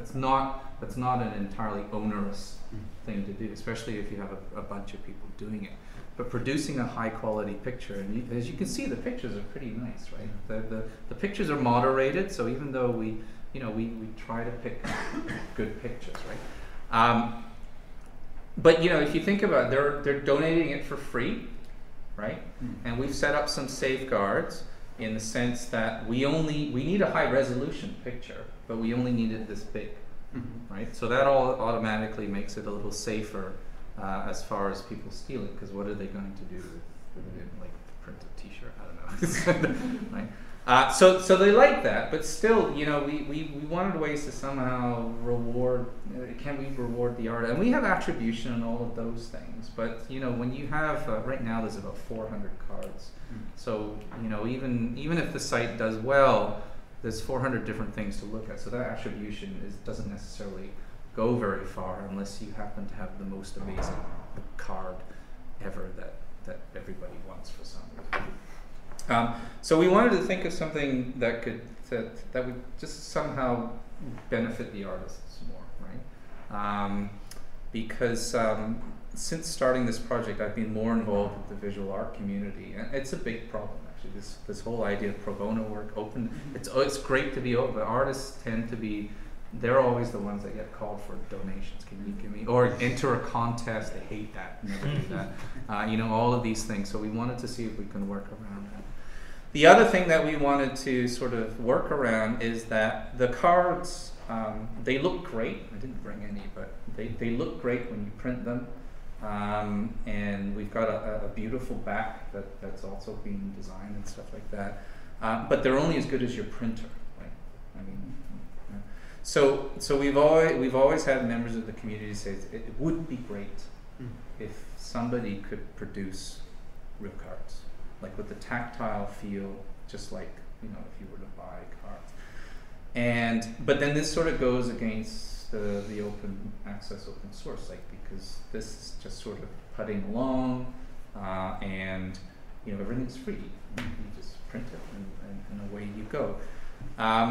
But there was a lot of, you know, people really liked, I really want nice cards, you know, because there's something. And the other thing that came up was the idea of rare cards. I don't know if, see, I'm not a gamer, but I'm learning a lot of things these past 2 years about games.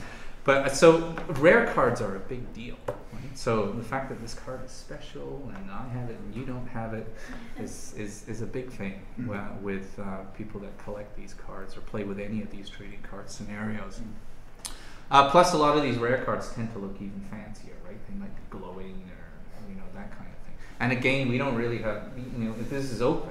So by definition, there's no such thing as a rare card, right? So this is where the community again came through. And so their suggestion, which kind of, I think, solves all the problems, was can you get educational institutions or museums to host decks?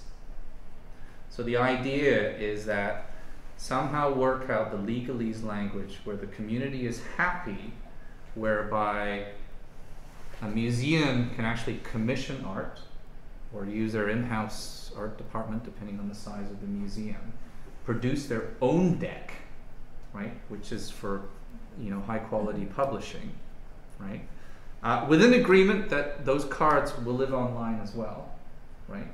But if you want to just buy the deck, in theory, you will be able to get it at this museum, right?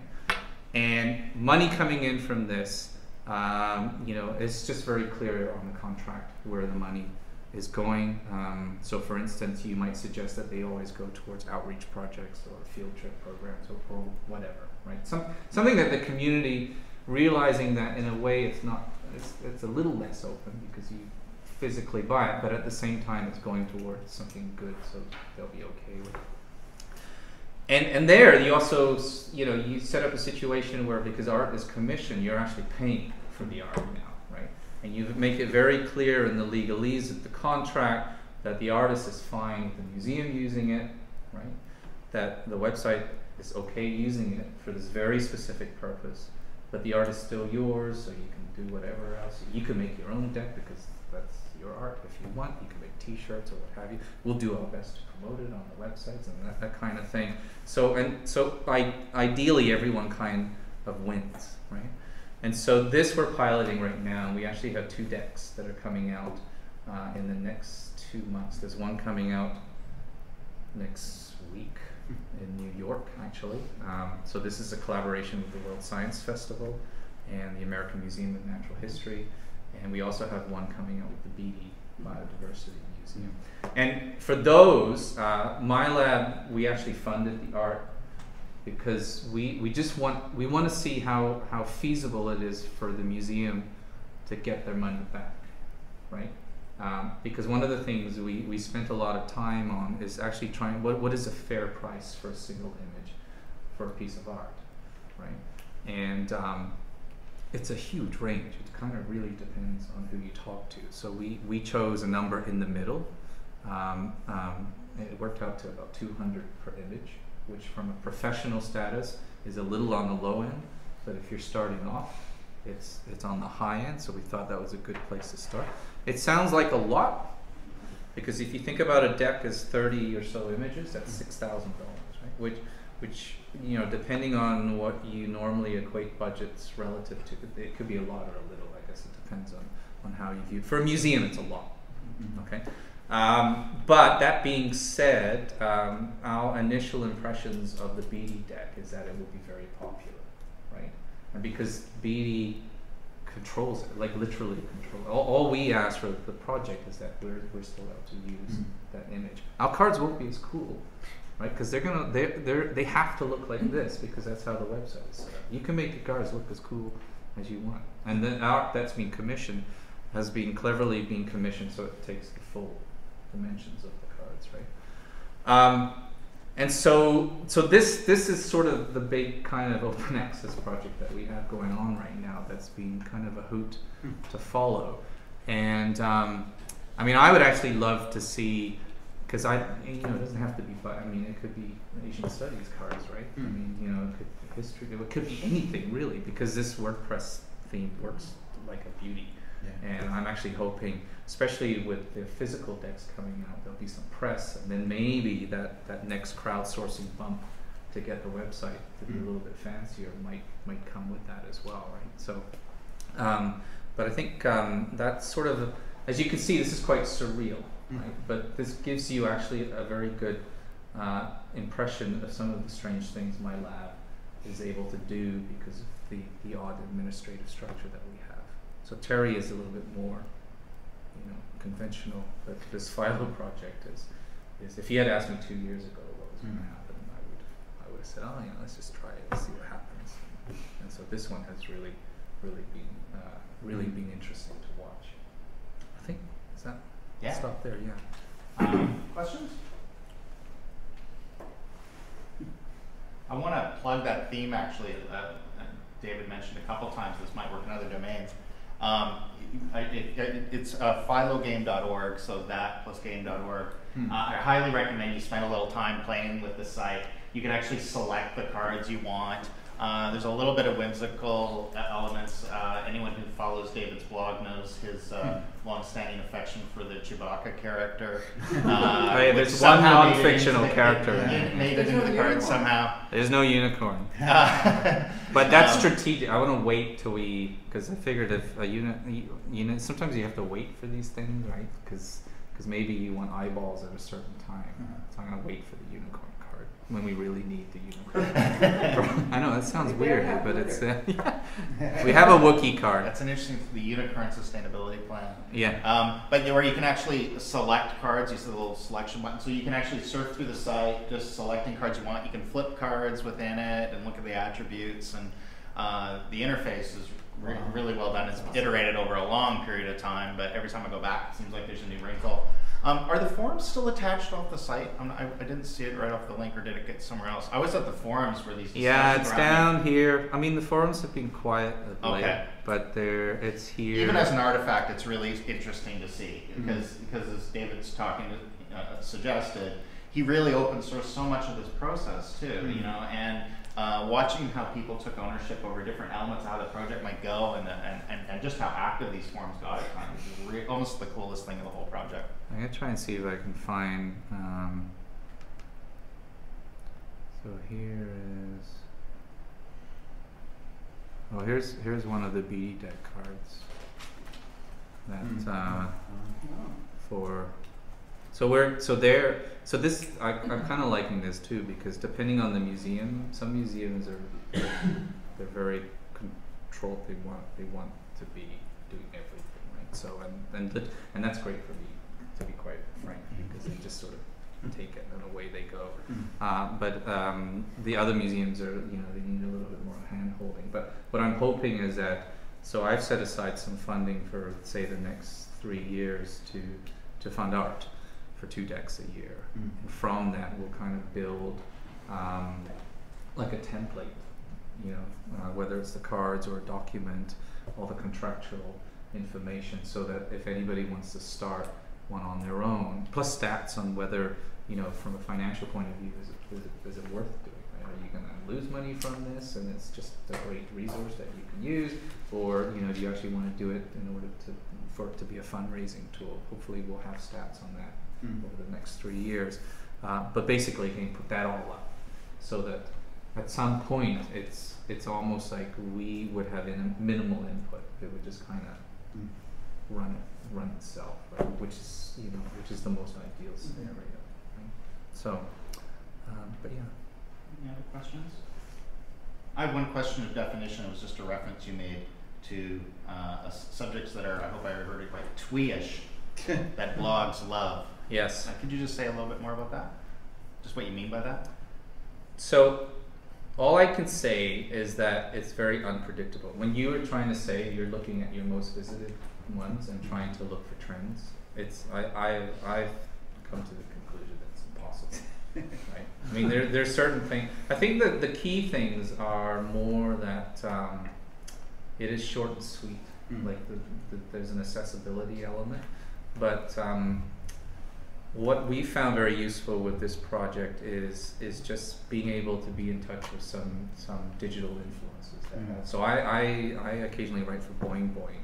So having access to a blog that gets a huge amount of traffic is very helpful, right? Doesn't guarantee anything, right? But it's helpful, right?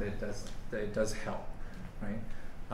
But in terms of you know, whether it'll catch on or not, it's always a hard call. There's so many. I mean, like, what's up with LOL cats? I mean, seriously. I mean, yeah. So. But this one, but it you know, you have a feeling where the topic is goofy enough that that's not going to hurt, at least, right? Like if I come in and say I'm going to put something up on the first law of thermodynamics, I'm going to kind of think that that's probably going to be a shot against it going viral, right?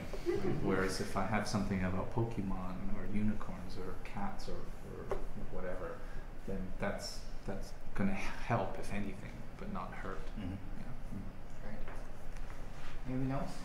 Can I maybe help Alan? May need to set up. You guys might have to switch spots, or Alan might have to move over the thing. And while they're doing that, I'm going to hand out these forms that I'm contractually obligated to ask you to fill out. And you're welcome to be honest. Just keep in mind I am extraordinarily sensitive to criticism, and I do hold a grudge. They're honest, right? No, true enough. Although I do have your names on sign-up sheets, so I can just scatter my get the right answer, can we get the speaker or something? Perhaps. I think I do have these. I do have these passports of participation for those of you that do that as well. You guys have been going hard here. You guys, we have, and I think we had to be out of here by 3:40 at the end. I was actually I just had visions of this little exercise at the end, which I think we probably will dispense with. We'll just kind of let Alan take us home. And Alan is, I met him, I think, one of the first conferences I ever attended after starting at UBC, so this was about 10 years ago. We may or may not have been the first people in a public forum to actually do a presentation on using blogs and RSS in education. I'm not aware of anyone doing it before us. And back then it was just a total joke. They always would put us on at the very end of the conference in the worst possible time slot. But we actually got a good turnout, which was weird. And then Alan, he's went on to do a great deal of work with the New Media Consortium. So he's very influential in the development and publications of the Horizon reports, which we'll be talking about later this week. And he's just done so many amazing, cool presentations. This is one he's actually done in a few other places. And I just asked him to do a kind of a condensed version of this because I think it has just such wonderful general applications for the idea of going public. And I hope that's a somewhat adequate intro. It's somewhat adequate. I might help getting audio in here. Oh, okay. But it's great to be here. I am, of course, the outlier because I'm not from UBC, but kind of an interesting thread. I'm a really firm believer in the power of serendipity and the unexpected, and I think all the speakers have kind of talked about that. And that's kind of the exhaust byproduct of being in the open about the things that you don't expect to happen. So I've been doing stuff on the web since I started in the early 90s. And basically, I didn't know anything, and everything I learned about the web was on the web. And what made sense to me is because I got everything off the web, is that everything I created, I just wanted to give back. So I've been giving away everything, and kind of this amazing stories was my belief that out of that, when the unexpected happens, I can't guarantee this, but a picture of mine in my car in Death Valley got put onto the cover of a German rock band. Whether it has value or not, it was interesting. I got invited to go to Iceland to give a little talk. So I'm going to tell these, and I was interested inside of not just telling you my stories, but collecting other people's little accidental stories about these things that happen because they shared things openly. And it's not, thank you. It's not that I'm going to say that I can guarantee that these things will happen if you put your stuff online. So just because you put your stuff online and share things openly doesn't mean you're going to get the invitation to Iceland. My guarantee is if you don't share your stuff, nothing amazing is going to happen like this, okay? And if that's okay with you, that's fine. And I've not come across anybody's story of amazingness that said, the most amazing thing happened to me because I locked all my stuff up and didn't share it. So that's just my personal stand on all this stuff. A lot of stuff going on now about open courses, open resources, etc. To me, it's just like a pile of stuff. And really what's most interesting are the things that happen again when we do this open stuff. So everything I learned about openness, I think I learned in elementary school, and I kind of covered that, but I just like saying it all the time. And one of the things I did when I was collecting these stories is I just asked people I know to talk about, like, what was the craziest thing happen because you put something on your blog? And this little clip is from a colleague of mine named Nancy White. She's a big player in the field of facilitating and participating and doing things online. And the video is really bad because we were at this conference in Hawaii and we were out at this bar and it was dark. But she had this little statement to me which I think is really important. But it was really important to have that trust across those organizations so that people could let go of the I had to invent it here. So it isn't just about open resources, it's about open attitudes. And to me that was really important and gelled a lot of things I said. It's not really about the stuff. It's about having this attitude at open. And that, to me, my default, and I like to see it, is open is the normal thing. It's not this special thing that we put on it. And I like to see that happen. So the stories I collected, and these are all videos, and it's not really a presentation for me to sort of come here and play all these little videos. They're all online, and most of these came when I did this presentation last year at an ETUG meeting, which was out at Nelson. And the first one I tell is mine, and I'm not going to play it because I can actually sit here and tell you about it. So that's the video of me telling you this story. So I did this workshop in Australia a couple years ago, and I was sort of doing this again, this thing about saying what great things happen when openness is unexpected. And what I was telling them is I found that this thing happens, I discovered on Flickr. I like to take pictures of flowers. That orange flower is from my property in Arizona. And what I found on Flickr is if you put these things online, and I don't know them because I'm not a flower specialist, is that if you put unknown in like the title or the caption, people find it, and occasionally they'll tell you what it is. So as it happens, that orange, I had about 8 of these flowers where that actually happened. I'm doing this workshop in Hobart, and I'm telling them this, and I'm showing, I have like a Flickr search that comes up with these 8 ones, and I say, let's just pick the orange one at random. And I told them the story, I put it on Flickr, I said, I didn't know what it was, and someone named Kirsty came on, and she says, I believe that's Ramunculus or something like that. We have real scientists in the room. So, and I said, that's pretty amazing. And I thought that was really the most amazing thing that happened was that, you know, that someone on the internet would sort of find it, and my synchronization here between me telling this because I want to get to the part. I'm here in Hobart, Tasmania. I'm telling the story about Arizona. And this hand goes up in the back of the room. And this woman says, that was me. So the person who I didn't know who had commented on my flower was there at my workshop in Hobart, Tasmania. And like my heart stopped. Like, this is wrong. This is not supposed to happen. And to me, it's like, that has no great like world-changing value, but it's cool. And like, I want other people to have that experience because it's powerful, and I think it changes people's attitudes. So there's lots of things out here. This one, this Brooklyn found film, is kind of a famous thing on the internet. This guy basically found an old film canister in the snow in the park. He developed it, and he found these characters. He went through this whole process of putting it online and through Facebook, kind of connected with these tourists who lost the film. A fabulous story. My friend Devin, who's a photographer in Arizona, just his pictures of headstones in a cemetery in Pennsylvania got picked up by the library in his hometown, became part of a display. And there's sort of neat things happen just because we share photos. Couple people, Scott Leslie talking about how more or less a diagram he created got him an invitation to be a speaker in South America.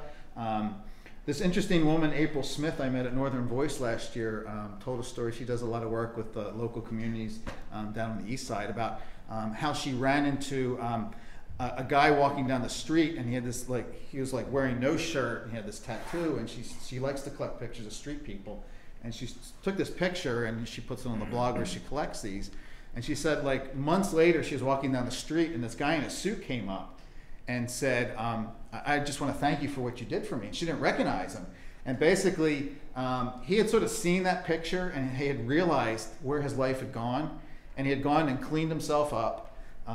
He had gotten out, he had gotten a job, he had gotten himself a place, he had been living on the street. And it wasn't because of that picture, but sort of that aspect of that being out there sort of changed his life. So again, a bunch more of these. I could play some of them.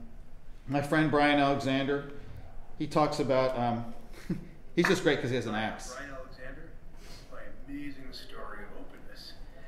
It's about Dracula. The way this starts is a few years ago, I was getting ready to publish an edition of Dracula in print. This is Bram Stoker's novel. And I had, on my hard drive, a whole copy of the book, annotated the whole novel. And my wife and I were talking about this and decided it would be fun to publish this online as a blog. Because if you haven't read it, the whole book is all content, little bits of content, dated, every one of them. So 15 May, 3 June, that kind of thing. So quickly started a blog and published all this up. I thought it would be a fun way to get used to the thinking about the book in time. It's kind of funny, he's swinging the axe around, but more or less, he took on this historical blogging project, which a lot of people have done. It's really successful. Brian is an authority on storytelling, and he's got lots of these examples. But more or less, because he put this online, people ended up doing things. He was retelling the story of Dracula in the sequence of the novel, so it had kind of the spacing and timing of the novel. But people who were following him online actually were adding to his story. So it was someone who decided to construct a Google map based upon all the things that he was describing. So they kind of added on to the project that he was doing. So his project became bigger just by virtue of it happening. My friend Zach Dow, musician, he works for a community college down in California. He had just put on some crazy Hi, my name is video. Zach Dow, and this is an amazing story of openness. I like to make noise and sound art and music and record it and release it into the wild, and I release it with Creative Commons licensing, so free for people to remix and rework and use in whatever way that they wish. And I recently learned that something that I had put up was used in a mashup, and it was used by a Russian hip-hop collective.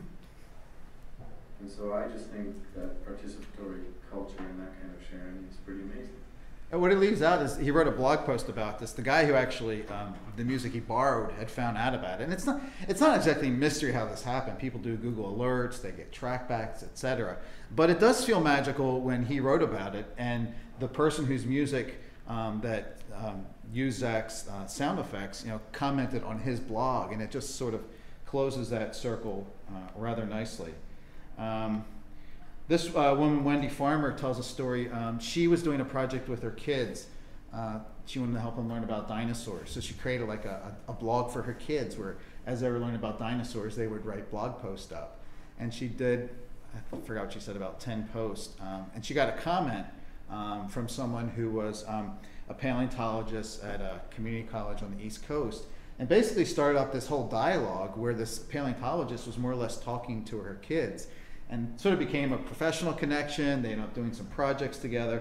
All of it just because that information was out there on the web. So I'll play this last one from my good colleague Gardner Campbell, an avid blogger, and sort of how he kind of got connected with one of his musical heroes. Okay, we're on. So my name is Gardner Campbell, and this is an amazing story of amazing openness. And it was early days on the blog. Gardner Writes is my blog, www.gardnercampbell.com for all of you out there. And I was blogging at that point just about anything that popped in my head, which was actually the best strategy. So I blogged about a Paradise Lost readathon, because I used to stay up all night with students and read Paradise Lost overnight. And this woman named New York Mary found my blog because she was interested in Milton. She was an English professor, and she was also somebody who really liked rock and roll, and I blogged a lot about rock and roll and power pop especially, or Big Star, stuff like that. So she and I struck up a blogging friendship. I started reading her blog really regularly, which is called Power Pop. It's at powerpop.blogspot.com. Actually met her at an EdTech conference, strange to say, in upstate New York at one point. And somewhere along the way, Mary, New York Mary, who was the blogger, began inviting my favorite rock critic from in early days, right, my adolescence, to start writing for her blog, a guy named Steve Simmels. And so Steve Simmels starts writing for Power Pop. I get to read his stuff again.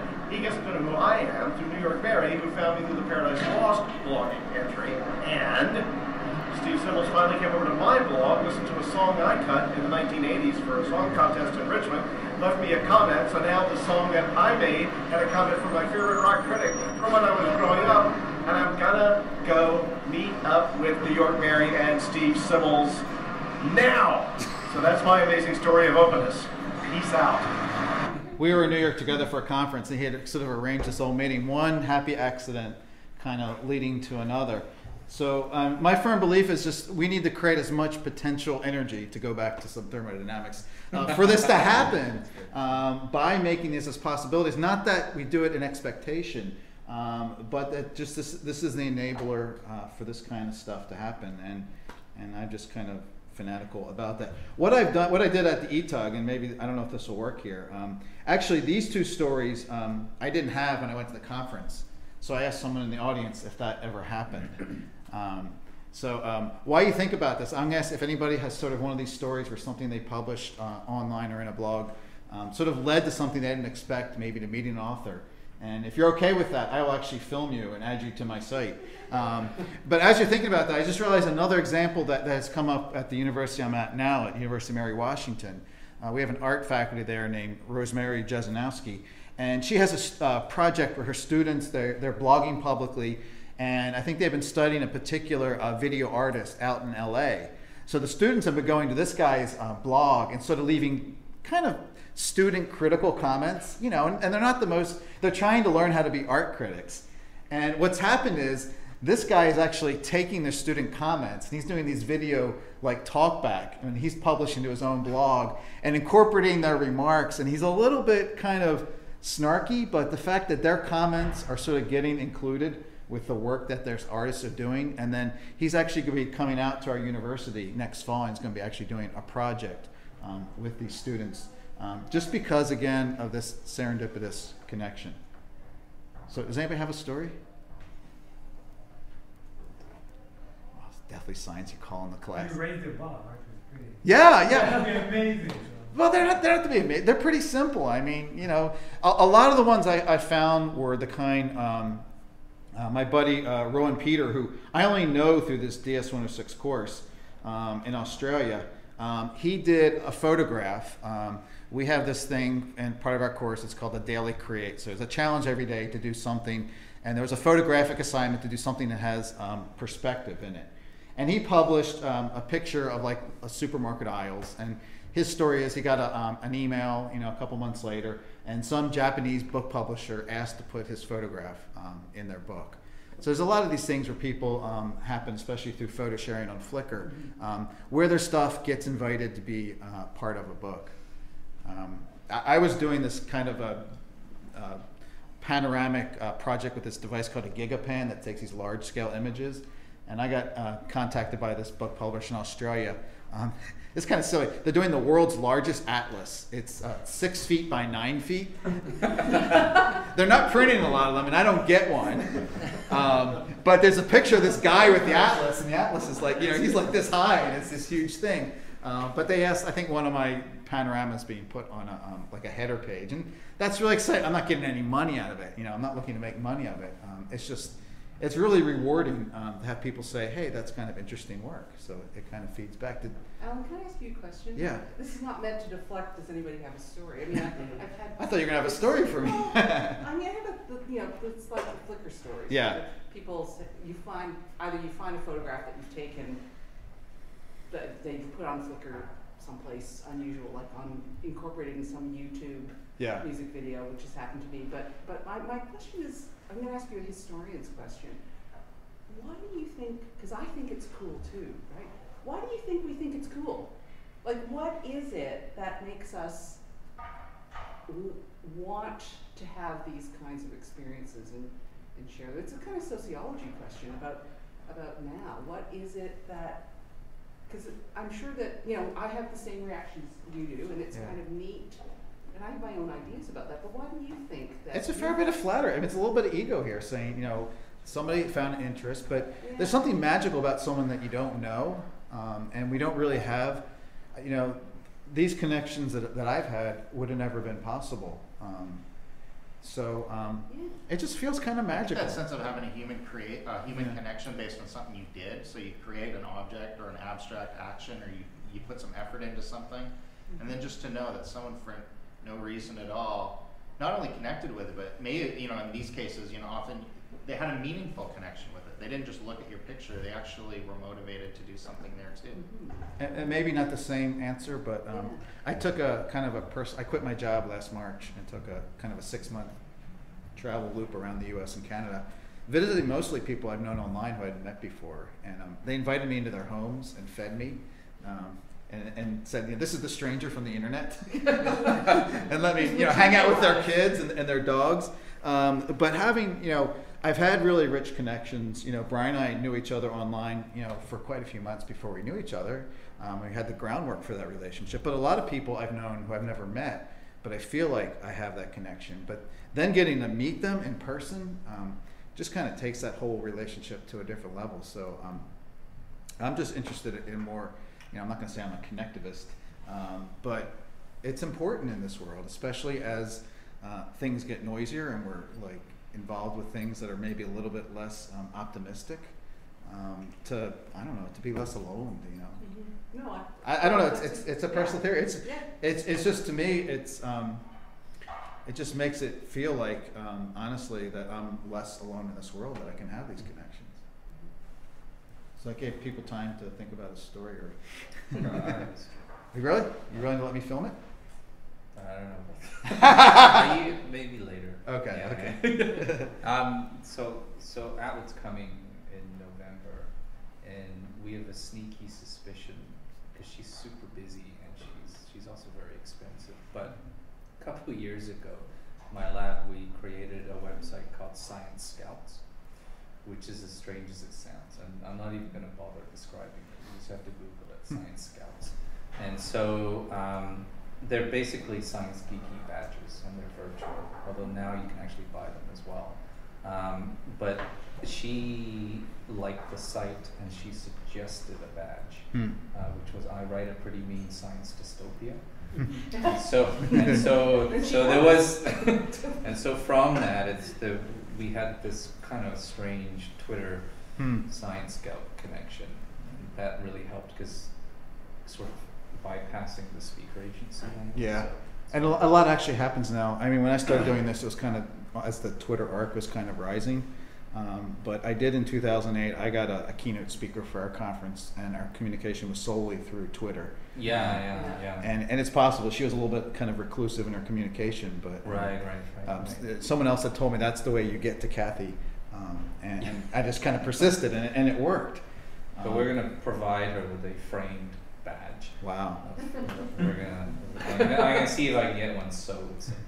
Okay, I was going to say, gift, you can spend your last 5 minutes or so just doing an overview of this amazing course you're working with. Yeah, so DS-106 is a digital storytelling class that's been at University of Mary Washington. And last year, the guy who's been teaching a couple years, our pal Jim Groom, said, what'll happen if we sort of teach this course here at Mary Washington, but put all the materials online and invite other people from the open internet to sort of participate.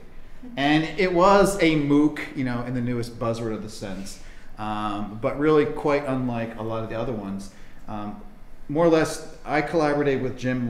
His course started in January of 2011. In December, Jim asked some people to get together on a Skype conversation and help brainstorm some ideas on how to make it happen. And it was kind of one of those things, inventing the airplane as its flying sort of approach. And we came up with some really good ideas that came into the course, but the course materials were online, and 200 people basically were doing things before the students even started the course in January. They were creating these crazy animated GIFs, and just the whole sort of subtitle of DS-106 is "Make Art, Damn It." And it's a lot of fun, and basically it's a course about storytelling, but not in the traditional video sense. It's about graphic, visual, audio, media mashup, but it's really using the web as the platform for both the content and the delivery of it. So the way it works is, if you want to participate in this, basically the DS-106 site is an aggregation site. So basically we subscribe to about 500 blogs of individuals who are participating in it. They publish things for the course, and it gets aggregated into this course hub. And then we have this thing called an assignment bank, which was kind of developed last year, where instead of like the instructor saying, for the audio assignment, you have to do X, we have this sort of user-built collection of assignments.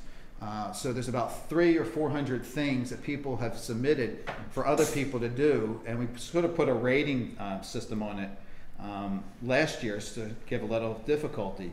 A lot of these have been submitted by people who participate in this course. So one of my students last semester, part of their course requirement was actually to submit 4 assignments. So Annie's, and this was the most shy, she was painfully shy, but the work she did on her blog was really stunning. And her a visual assignment was to do something in the visual style of Andy Warhol. She linked to a tutorial that sort of did the Photoshop technique on how to do it. So basically she proposes that you do it, and what happens is, as other people do it, the work they did are tagged in such a way that you can see examples of it going on.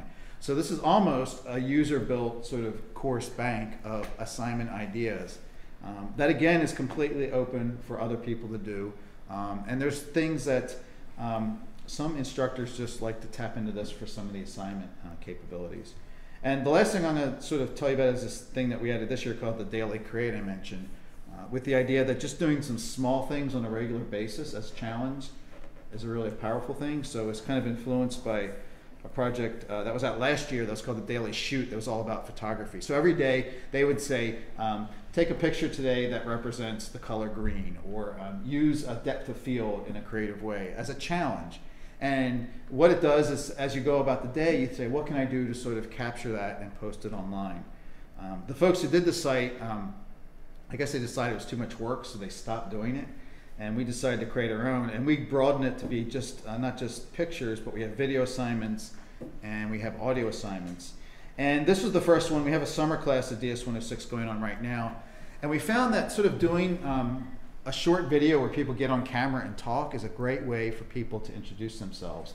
So I deliberately put this to be a midweek of the first week of classes, so people come on and tell a story about a family legend, which is everything from sort of a bratty thing that someone's sister did to a woman whose brother was an astronaut. We have a student right now who is traveling in Africa, and she's telling a story about discovering her Sudanese grandfather was a general, and how they found connections to their family in Saudi Arabia through Facebook. But this piece about just seeing people just talk is sort of a great way for people to get to know each other. Through a really simple thing. And the activity we did last year that was really successful sounds really like benign, but the assignment was to like tell a story about something. Gets this out. Tell a story about something on your keychain. And that doesn't really, if I said that's the assignment, maybe that doesn't sound really interesting, but the way people interpret it. So people talk about their car that's on here, or I talked about the fact that I carry this bicycle tool that's a bottle opener. But you know, there are entryways for people to get on and just express themselves in a minute or two. That's all we're asking them to do. So everything in DS-106 is completely wide open if you want to look at it. The course I'm teaching over the summer with my colleague, we get to play a little bit more loosely with during the summer. And we have it sort of wrapped around a theme of going to summer camp. And actually, the class is sort of almost a performance, because we're creating this narrative of this real happy unicorn-ish summer camp, Camp Magic MacGuffin. We've got rainbows, and it's going to be a place where like nothing bad happens, and we're kind of inviting people to mess with the metaphor. So basically, we're going to do all the class things, but my colleague Martha and I are telling a story. And right now, I'm actually absent. I'm missing from camp because I'm in Vancouver. And she's a little confused about why I'm not there at camp for the first thing. So we have a camp store, we have campfire chats. We're going to have weekly activities in Minecraft to sort of play with the 3D world. And it's kind of goofy, but getting people in this community of creativeness and sharing is a really powerful thing. And it's probably been the most intense and wonderful experience I've had with technology since I've been playing this game. If you're looking for a way to tune up your skills with photos, photo image use, audio editing, making short videos, making up posters, anything, doing it in this kind of framework, first of all, there's no minimum amount of participation. There are people that do a drive-by assignment, they do one thing and they're never heard from again. There are other people where it seems like, I don't know if they're doing anything but participating, because there's no way you can exhaust it. So there are people where they're just omnipresent. There's a radio station that broadcasts 24 hours a day. Last night, my partner was part of Ladies Rock Camp, and we were able to broadcast from the show. And it's just it's so multidimensional and so rich. But I guess the thing I think it sometimes scares people off. It's so much. The thing I really want to the advantage of being part of this, of course, you notice there was people who were seeing submissions. People also share their tutorials. So when you try one of these assignments out, you see what other people have done. They share their tips, and for the most part, they're using tools that are free online, so you don't need to be a power Photoshop user or anything like that.